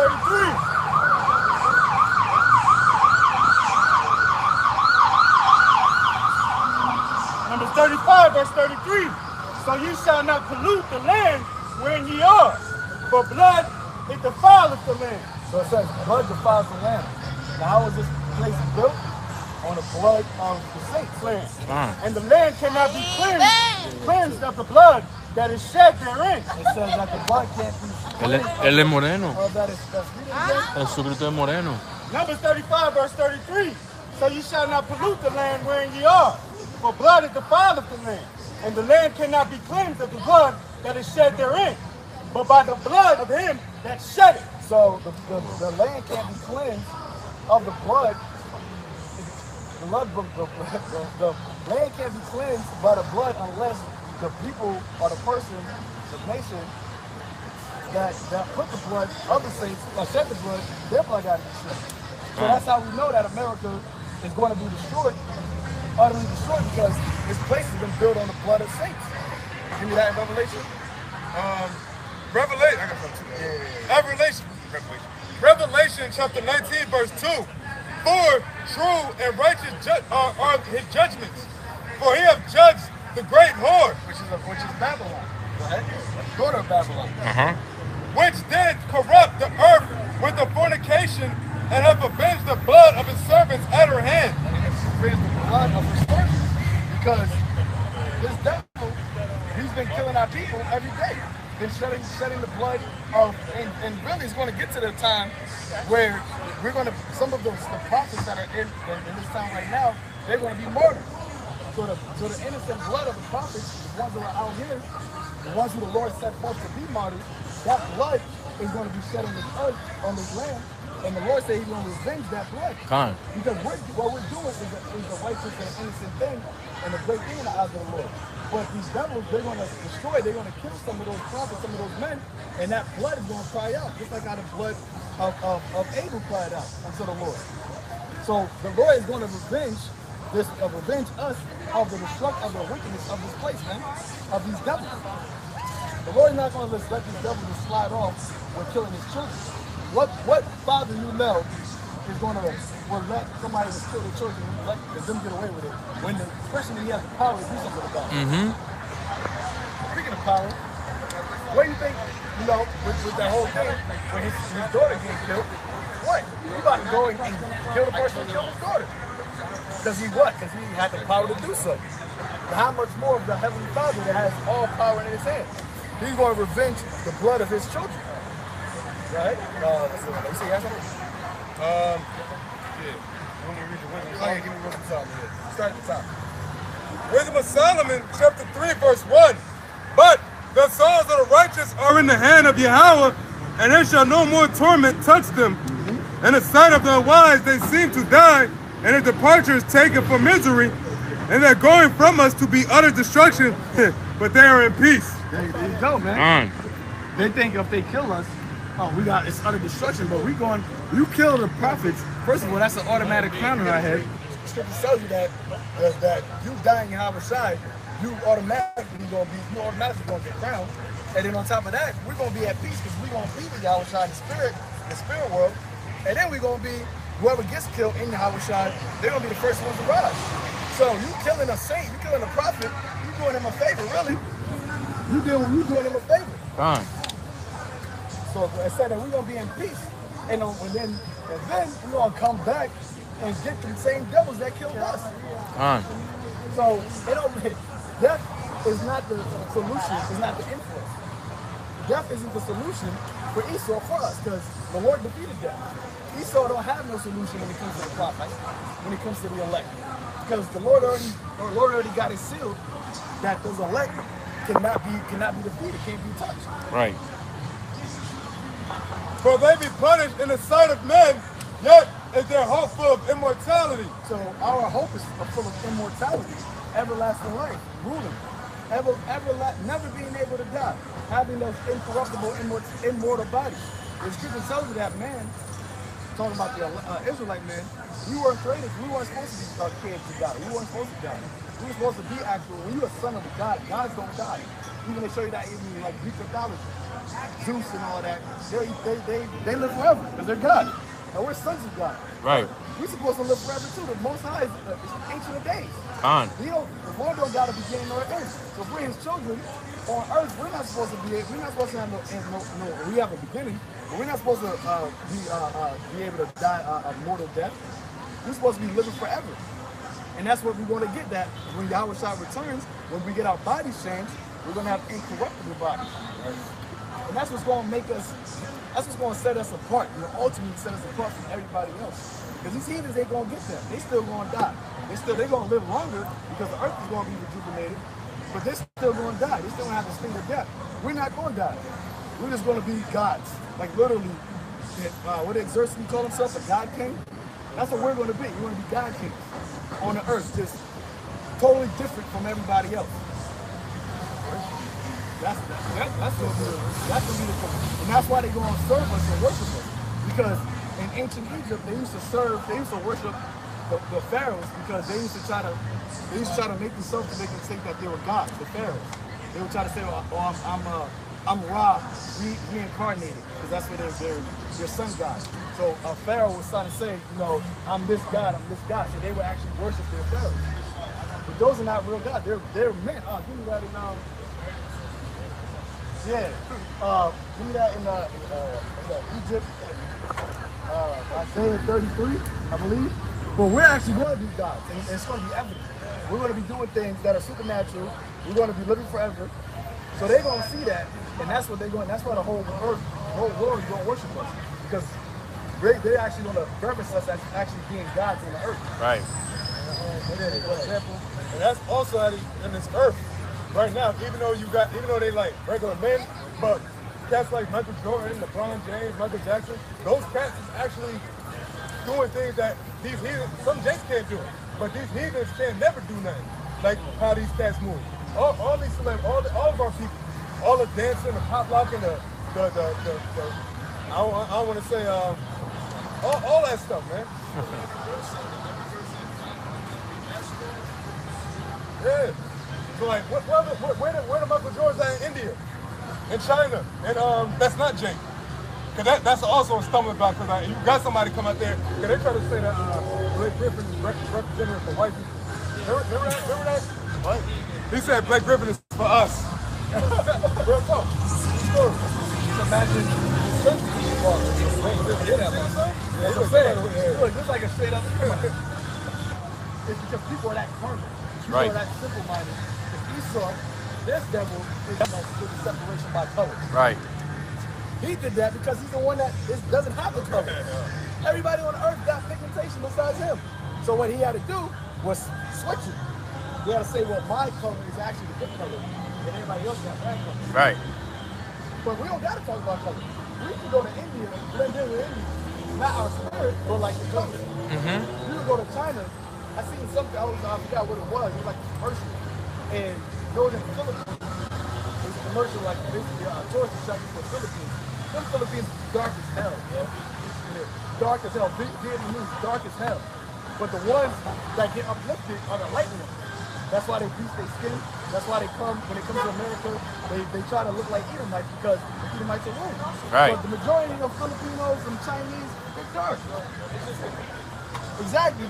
The media. Light skin ones and then the dark ones. Yep. The dark ones gets ostracized.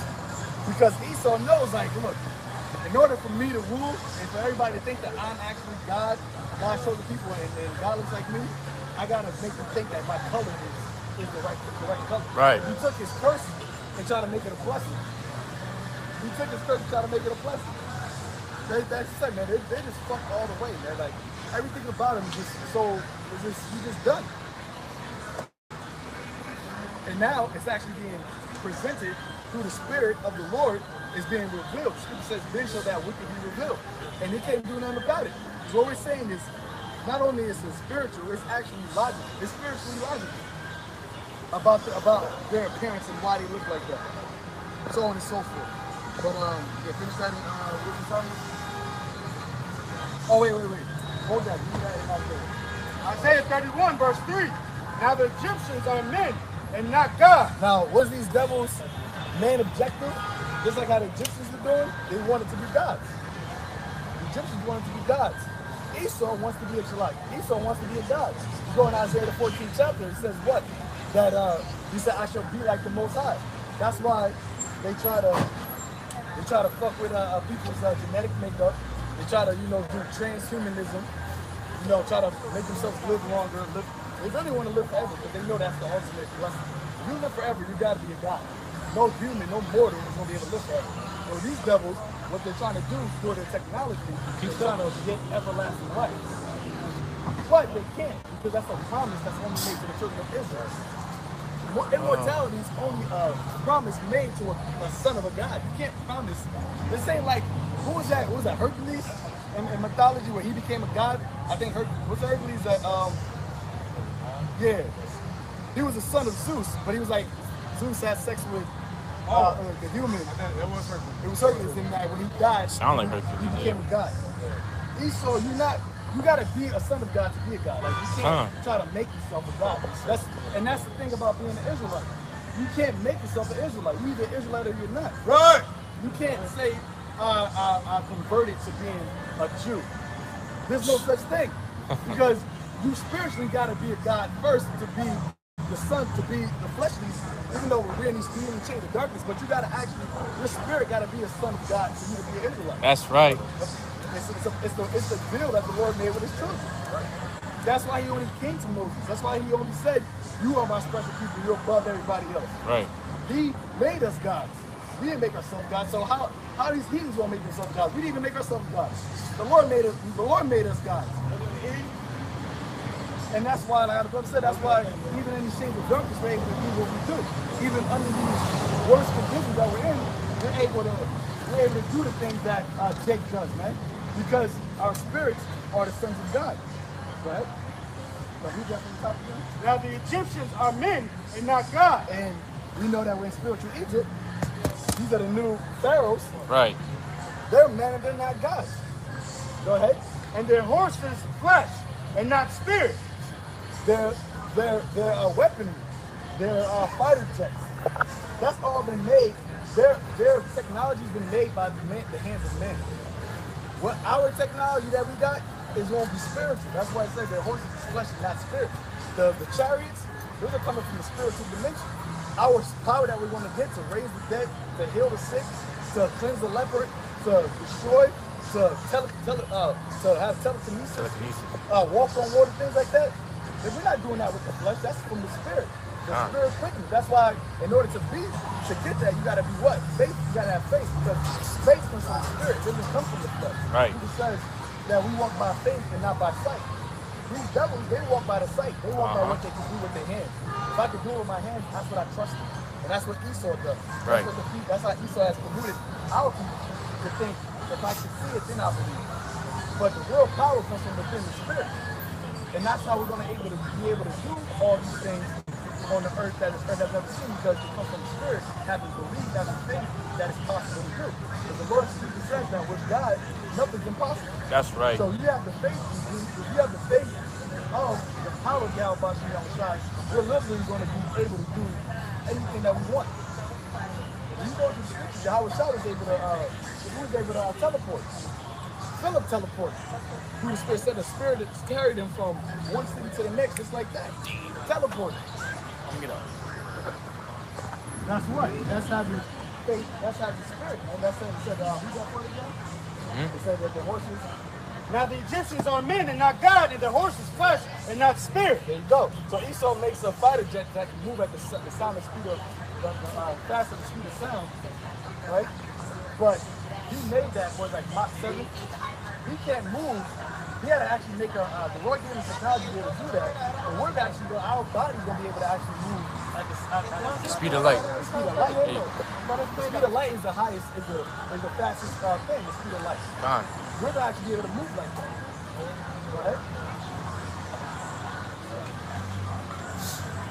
When the Lord shall stretch out his hand, both he that helpeth shall fall, and he that is hoping shall fall down, and they all shall fail together. So when you go into was that Jeremiah 51st chapter, it tells you that the Lord is going to make us use battle axe and weapons of war.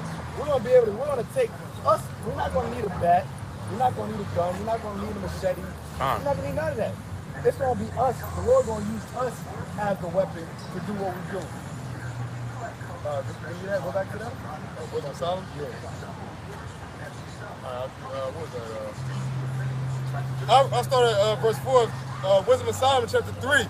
For though they be punished in the sight of men, yet is their hope full of immortality. And having been a little chastised, they shall be greatly rewarded, for Yahweh proved them and found them worthy for himself. That's what we were talking about earlier, man. Like the shit that we go through being in the truth, it's really light work. Give me 2 Corinthians 4th chapter. It's really light work. And like when you think about the kingdom and what we're going through, we're not really going through anything. Like it says that the sufferings of this world cannot be compared to the glory that's going to be revealed in them. Right. So even the hell that we're catching, you know, the vexation that we're going through, the fact that we don't got, you know, the fact that we, you know, got to work every day, the fact that we got to pinch pennies, you know, the fact that we don't got a woman to be our pillar of rest, brothers, you know, single, all that's really light. You read that part again where it says that the affliction. Wisdom of Psalm chapter 3, verse 4. For though they be punished in the sight of men, yet is their hope full of immortality. And having been a little chastised, A little chastised, man. That's the Lord. What we're going through is considered a little. It's considered minute, and that's how you gotta remember it, man. It feels heavy. It feels. It hurts. It sucks. Of course, it sucks. But it's little. It's Right. not really nothing. It's just endurance, patience. The Lord's saying, look, I'm giving you a little beat, but I'm about to give you something that you're gonna want to say, I didn't deserve it. I don't deserve this for what I went through. Right. Exactly. And that's why the Lord said that his mercy is everlasting, like his mercy is great. Because he's given us, we're going through this hell, this persecution, is really to make us stronger, make us our minds, you know, and make our minds stronger. So us going through it is actually for our benefit anyway, going through the hell. Us going through this right now, it's purifying us. So that we don't have to be zombified like these people, man. The majority of humanity Right. being zombified.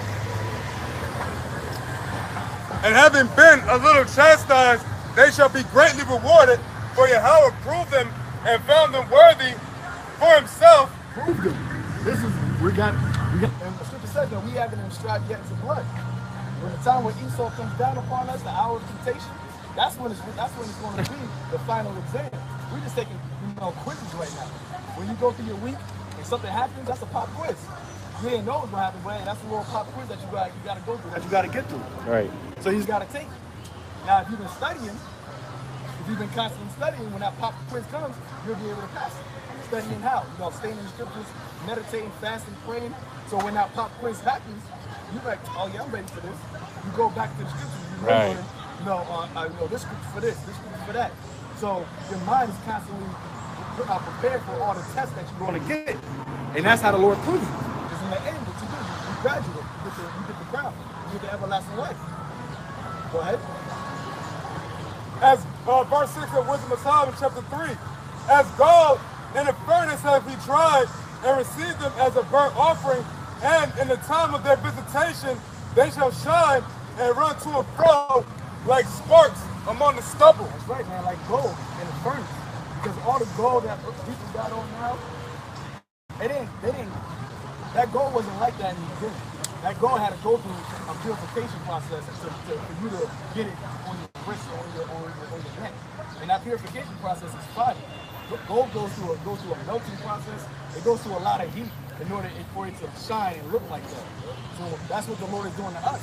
In order for you to shine, the scripture tells you that in Isaiah 13th chapter, right, that the light is going to be more precious than fine gold. In order for you guys, you got to go through the mud with it. You want to be sitting next to Yahweh side of his kingdom, you got to go through the heat that he went through. And it's all really for our benefit, for us to go through the fire. It's making us better. Go ahead. Yep. They shall judge the nations and have dominion over the people. So after you go through the fire, it's like this. The Lord said, I'm going to give you the reward now. This is the reward. Read it. They shall judge the nations, and have dominion over the people, and their Lord shall reign forever.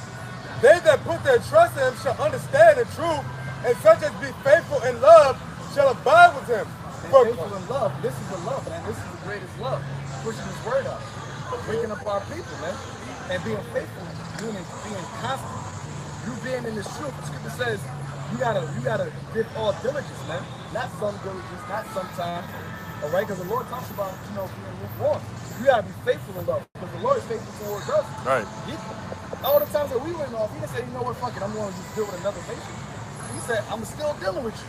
I'm going to choose yet, have mercy on Jacob, and yet choose Israel. If the Lord is merciful, faithful towards us, we got to be faithful towards him and his will. which is the what? To come out here and do this work. And that's not even just being out here. That's talking about on your day-to-day, every day, man. But when you by yourself, being a soldier, being solid, when you a solitary, when you not with everybody else, how are you operating in that town? That's being faithful. Because you can try to fake the fun amongst others, but the Lord said He searches the heart. He's going deep into your mind, see what you're really about. Right. And if you're not, when you go into that corner, that dark corner of your spirit, if you don't find His work there, if you don't find you really loving Him in that part, then He don't want you. He don't want you, right? And that's why it's the scripture says that you got to serve the Lord with fear and trembling. Every day, this is what you got to be about, man. Every day. And the Lord won't be with you. If you really sincerely want it, the Lord won't be with you. The Lord said, what? Behold, I stand and knock at the door. If you open up, I'm gonna be with you. And I'm gonna keep you. And I'm gonna be with you forever, man, throughout whatever you're going through. No matter what you're going through, and He said I'm not gonna put you through more than what you can handle. So even if you're going through hell, understand it.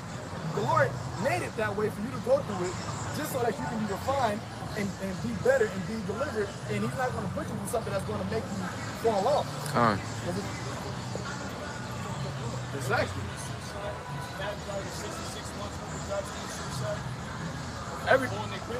You got top executives killing themselves. So you know money's not the answer. They got millions of dollars and they're depressed, man. The most depressed people are rich people.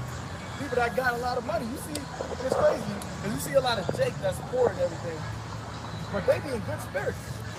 They be looking, hey brother, how you doing? Like that. What's that? There you go. More money, more problems. So you know that money's not the answer. Money is not gonna deliver you in the day of wrath, man. It's only this wisdom and knowledge of the Lord, man. That's right. How Shai said what? My peace I give you, not the peace of this world. Okay? You're gonna have tribulation in this world, but we of good cheer overcame this world. So it's about really having this comfort of the Holy Spirit through the scriptures, understanding it. That's what's gonna keep it. 2 Corinthians 4 verse 1. Therefore, seeing we have this ministry, as we have received mercy, we faint not, but have renounced the hidden things of dishonesty, now walking in craftiness. Therefore, seeing we have this ministry, This is what we're doing. The ministry is to serve. We're out here serving the elect, man. But we got to be shepherds and serving the sheep. More willing, when we get built up, they go and start leading the sheep. Right? as we have received mercy, we faint not. We got mercy. This is mercy for the Lord to wake us up. Come. Imagine not knowing about this truth in this time, man. That's scary. Not knowing about what's about to hit this place. They try to say ignorance is bliss. But really, it's not. It feels like it's bliss. But when the Lord is going to reveal everything, and He's going to reveal, everybody's going to know about, everybody's not going to be ignorant. He's going to make everybody realize what it's really about, man. That it's really about Him. And how He's going to do that? By the wrath, by the destruction, by the famine, by the pestilences, by this economy collapsing. So everybody that was ignorantly blissful, they're all going to be aware. They're going to be aware and they're going to be sad. But we, Lord willing, are going to be happy in that day. Their ignorance is going to be their demise, right? And He said that we receive this mercy, we faint not, because we can't faint now that we got the mercy of the Lord giving us the knowledge. We can't faint in this truth. The Lord said, "What? Be not faint-hearted. Man. Don't be faint-hearted. Don't be weary in well-doing, because in due season you're going to reap." And what's the reaping? The kingdom, right? And that's what we do. Give them the water. As Howard Shah said, I give you water, and I give the water I give you will never thirst again. Verse 2, but have renounced the hidden things of dishonesty, not walking in craftiness, nor handling the word of God deceitfully. That's right. Because we out here giving the whole truth, man. We're not like the pastor was don't even happen to. We're not like other, camps that are lying to the people. We're handling the word. This word, you don't play with the Most High's word, man. Right. The Lord not playing when it comes to teaching His doctrine, teaching the truth, in sincerity and in truth, man. Because you got people that can use His word to give a feel-good message to get money. For filthy, they say they do it for filthy lucracy, man. Because the Lord will fuck you and jack you up. He will jack you up for dealing with the word, dealing with His word, you see, man. for dealing with his sheep deceitfully. Go ahead. But by manifestation of the truth, commending ourselves to every man's conscience in the sight of God. But if our gospel be hid, it is hid to them that are lost. Hey, so if our gospel be hid, it's hid to the ones that was meant to be hid. Because the Lord said it, man, that this truth ain't for everybody. Right. But we gotta, you know, that's one of the first things you gotta come to grasp when you come into this truth. Like, you might have a, you know, a best friend or a brother or whatever that you want to get this truth, but it's not for everybody. And if it be hid, meaning they're hearing it, but they don't understand it, they don't receive it, it's because it was meant for them not to get it. The majority of Israelites are meant to not get the truth, man. And that's just how it is. That's right. That's how it is. So it's not, you don't gotta get off messed up and bugged out. The Lord said, I got my 7,000 that has not bowed down to Baal. Lord God is elect. His elect is always going to be his elect. All we got to do is come out here and teach it. If people want by it, don't want to receive it, they want to laugh at it, that's on them. That's not hurting us. They're actually, Scripture says that if they don't receive you, Yahweh say if they don't receive you, shake off the dust, but know that the kingdom of heaven was nigh unto you. When we come out here, we're really the kingdom of heaven. We're the kingdom of heaven right now, because the Lord said that the kingdom of heaven is within you. So we're teaching the people the kingdom of heaven, but they walk by in it. That's them walking by salvation. That's them walking by immortality. But jump to verse 17. And you get your precept real quick. For our light affliction, 2 Corinthians 4, verse 16, for which cause we faint not, but though our outward man perish, yet the inward man is renewed day by day. That's right, man. Even though we don't faint, because we know that we're building up in the spirit, man. We're trying to get built up in the spirit. Even though the outward man, we're literally dying every day. As soon as you're born, you're decomposing. Your body's decomposing. Right. So we know that this right here, that's why the Lord says flesh and blood can inherit the kingdom. Because this right here is decomposing. It's not going to last forever. But our spirits, us staying in this gospel and staying in this truth, that's what's getting renewed every day. By watching the news, by watching the prophecy, that's what's building us up every day to continue in this battle. Go ahead. For our light affliction, which is but for a moment. But for a moment. It's a moment, man. The time that I've been in the truth, it feels like it went by like that. Man. Right. In the affliction that you're going through, it's only going to be for a moment. Because what is, let's say, 10 years, the elders been in for 30 plus years. What's 30 years to eternity? There's no comparison. You go through hell for 5, 6, 7, 8 years that you've been in the truth. Because we know we have to end. This place don't got 100 years. This place don't got 50 years. This place don't got, it don't, look, you don't know the day of the hour, but the way it's going, it don't got that much time. It don't got that much time yet. So we endure now for let's say, Lord forbid, 2 more years. What is that 2 more years to eternity of having a kingdom? That's only but for a moment. So you sacrifice the pleasures of this world for a few years, really, for a few years to get eternal life, to get the kingdom. That sounds like an uneven trade in our opinion. An uneven trade in our opinion. The Lord set it up. He knows it's like that, but that's how much He loves us. For our light affliction, keep in your mind when you're going through the hell. When you're feeling like this, it's going to be like, you know what, I'm going to go back to the world. Because there's only 2 types of people. There's only faithful, believers, and non-believers. You either believe it, you know it, or you don't believe it, and you don't want it. So that's why the scripture says, examine yourself whether you be in the faith.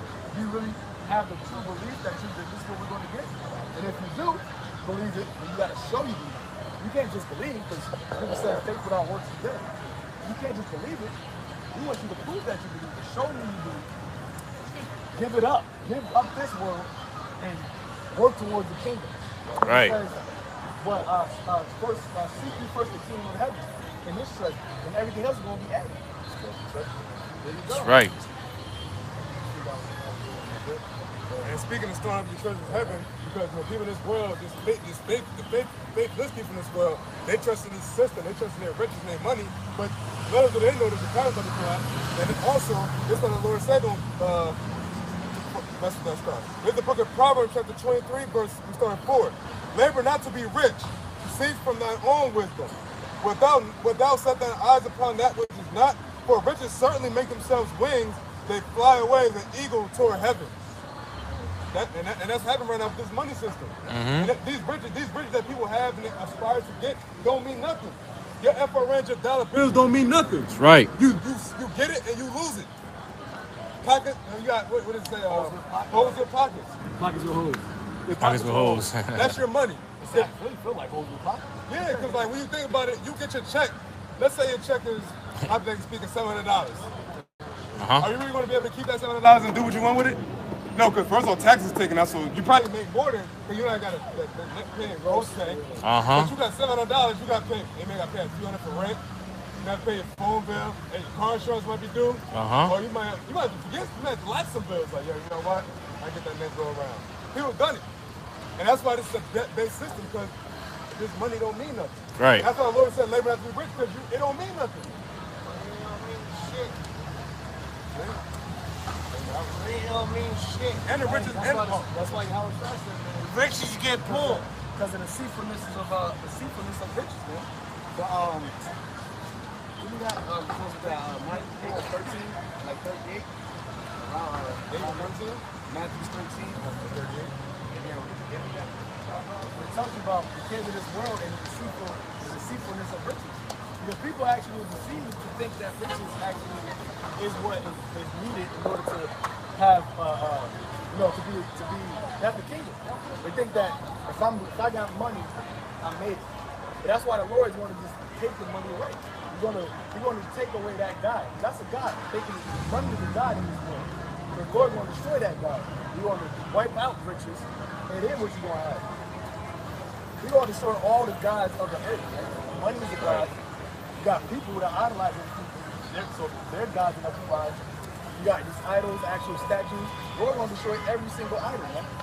Every single idol. You got it? Is that what the one says? Right here. Matthew chapter 13, verse 22. He also that receives seed among the thorns is he that heareth the word. And the care of this world and the deceitfulness of riches choke the word and become a fruit. And that's one of the main reasons why brothers fall out of the truth. Is because the cares of this world, man. The cares of this world. They care about this life. And this life is, what is there to care about, really? Yeah.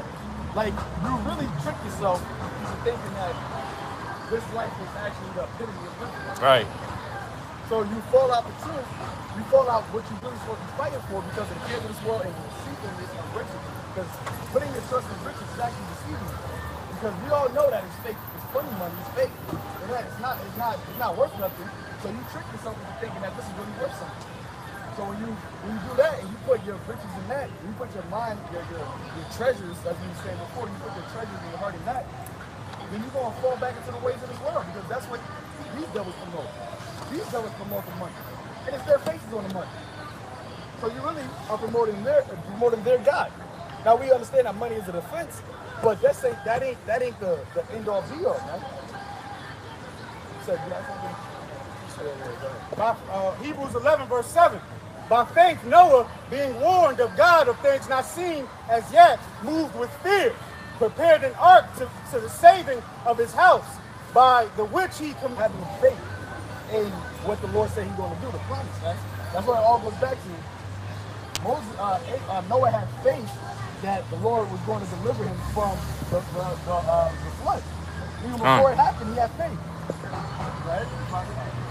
Hebrews 11:23. By faith, Moses, when he was born, was hid 3 months of his parents because they saw he was a proper child and they were not afraid of the king's commandment. By faith, Moses, when he was come of years, refused to be called the son of Pharaoh's daughter. So Moses was that would be crazy, being highly ranked in Egypt right now. But Moses had faith in the actual promise and actually being, Verse 25, choosing rather to suffer affliction with the people of the Most High. There you go. Because the affliction has to be suffered. It has to be suffered in order to get what it said, no pain, no gain. Right. That's what you gotta go through. Now you gotta go through the affliction of suffering in order to get the reward. It is. It is. And the Lord said, I'm gonna afflict you, but I'm gonna deliver you. I'm gonna put you through it, but I'm gonna give you a way to get out of it. So it's not like he's putting you through it and say, you'll find your way out of it. No, he said, you go, keep steadfast, keep faithful, and I'm gonna get you out of it. Right? Then to enjoy the pleasures of sin for a season. Run it back. Choosing rather to suffer affliction with the people of the Most High than to enjoy the pleasures of sin for a season. Enjoy the pleasures of sin for a season. You know how seasons come and go? Summer is going to be fall, winter.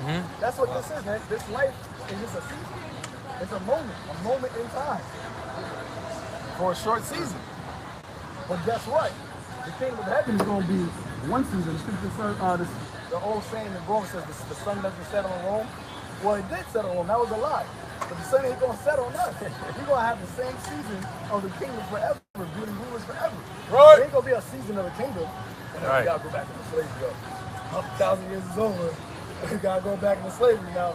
Eternity is eternity, man. Right. Exactly. The judgment shall sit. There ain't no season of the kingdom of heaven. That's why I tell you that, man. Like, hey, this is what it is. The Lord said, heaven and earth may pass away, but my word will never pass away. Right. This age is the age of Israel is an everlasting age. You saw that this age right now is eon, but the age of Israel is everlasting.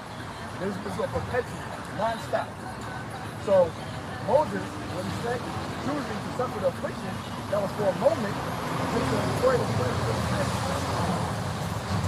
It's like commit adultery. You commit adultery to get that nut for that moment. And then you get the nut. And then you walking out the crib and then the husband comes back. Now you're going to get killed. Right. Just for the season. Just to get that nut for that moment. Right. You like too, brother. Right. Right. You know about yourself.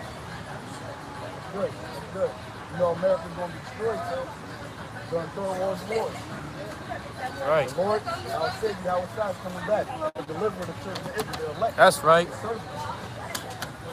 Y'all ain't talking about people with their minds right. Yep. Peace for our people. No more suffering. No more affliction. No more being slaves to these devils. Right. No more prisons. No more drugs. No more black-owned, so-called black and black homicide. Right. No more Hispanic on Hispanic. Yeah, that. No more single mothers. That's what the kingdom of heaven is. That's what we are telling our people. But the way to get that, you got to come back to the Lord. Because the Lord put that on us because we went away from it. So in order to get it off of us, we got to come back to it. Give me more scriptures before we go. Give me Baruch 4. Right here. Just type it right there. Baruch 4 and it says seek them 10 times more. 4th chapter.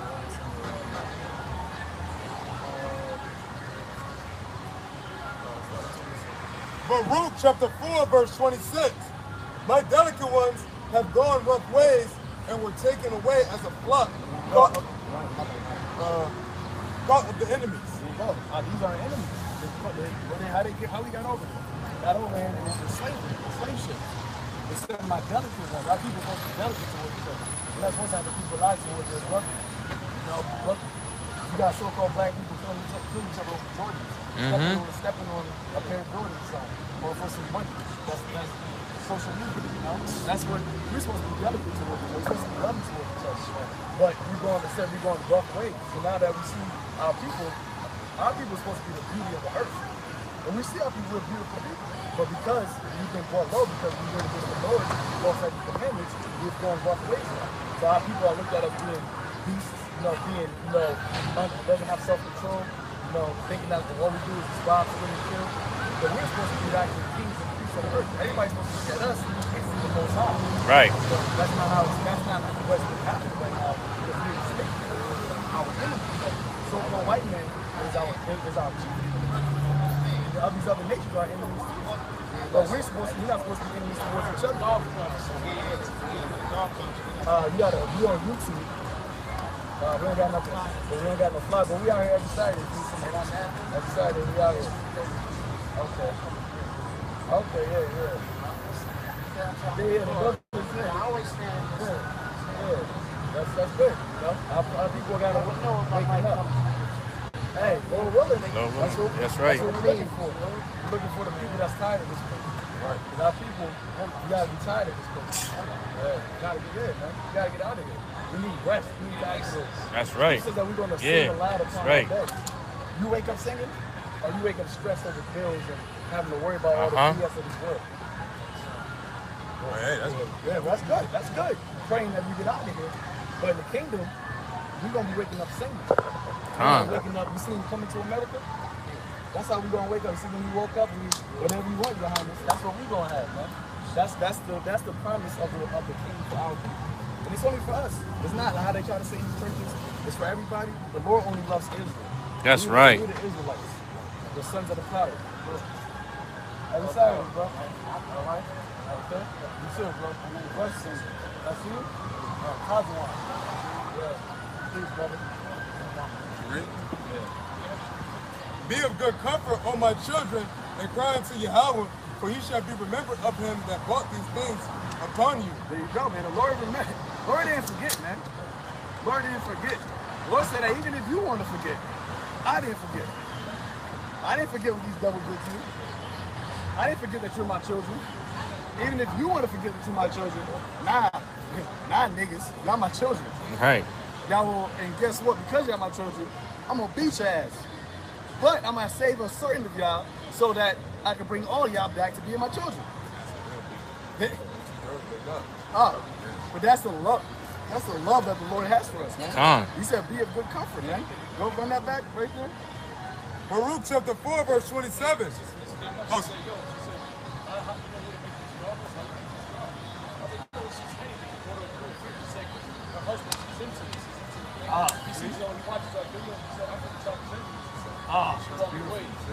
You never know who's watching. That's what it is. That's what the Lord said. I got 7,000 that has not bowed down, man. We don't know. Just because it's out here, we got a few brothers listening, bro. This word, the Lord's word, is the scripture says the spirit is like the wind, man. Right. It's everywhere. The word is everywhere, man. That's why the brother was saying about it. God, Israel. I never seen him before, but he heard about us. And it's not really about us. He heard about the word, the true gospel of Yahweh Bashim Yahushua. It's a contagious thing. Righteous virus. It's like an epidemic. And Esau knows it. That's why he wants to shut everything down. Shalak, my pops just watched the video and he texted me and said, I'm an Israelite. Now I believe it.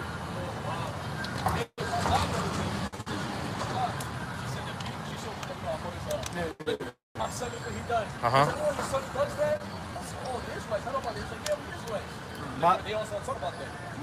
was telling the brother, my barber, he was talking to another barber, but they know I'm an Israelite. We don't know what I'm about. And they was talking to other barber. He's like, oh, you know, I don't know the person's name. He's like, oh, you know, this person, blah, blah, blah. He's an Israelite now. He's like, yeah, I heard. He's like, that's all we want to talk about. I was like, who is this? He's like, one of my boys. I never met the guy, but that's just a testimony that this word is going out. And the Lord is waking people up. They're not just hearing it, they're actually changing. Because you got a lot of people that know, I'm Israelite, but they're not really changing. But you got a lot of people that are actually changing their ways and coming back to being the son of the power. It's not about just saying I'm an Israelite and we're friends. It's about actually changing in your mind first. Right. Renewing your mind. Yeah.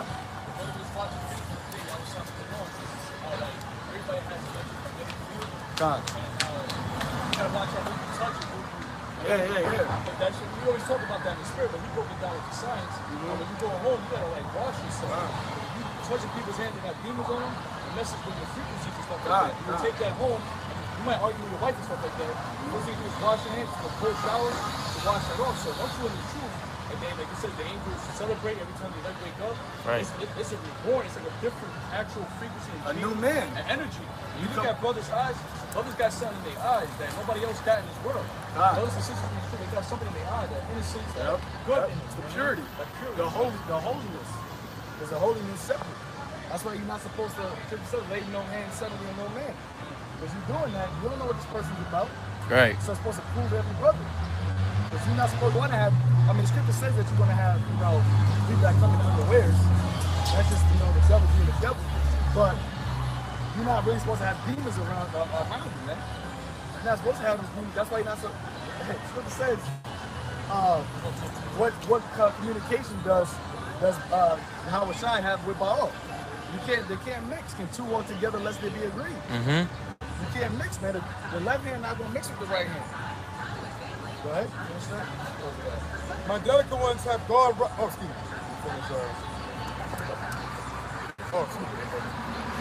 The things upon you, read on 27. Now verse 28. For as it was your mind to go astray from Yahweh, so be it returned, seek him 10 times more. There you go, man. So that's speaking about a certain people that had the knowledge of Yahweh. It was their mind to go astray, which is when they became, like unto the heathens, they became indulged in the heathenistic customs. But now, we're in a high time to repent, high time to come out of sleep. So seek him harder. Seek him 10 times more. A perfected time, man.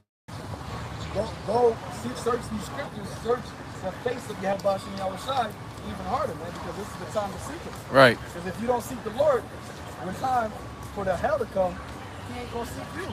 And you're gonna try to seek him at that point, and then he's gonna be hid from you. Yeah, you're gonna be playing hide and seek, and you ain't gonna find him, man. Lord said that what? I shall return to my place until they acknowledge their sins, therefore acknowledge their places, man. If you try to seek the Lord and he don't want to be found by you, you ain't gonna find him. So right now is the time that the Lord is actually showing himself to Israel. Showing himself to, I'm here, I'm having my hands stretched out. This is the time for you to come and find me. And when the time comes where all our hell breaks loose, you ain't gonna find the Lord at that time. No, but we're gonna end up with that. Lord willing, is edified unto the elect. All praise on the glory to Yahweh. Shem Yahushai. Shalom to the house of David, man. Shalom.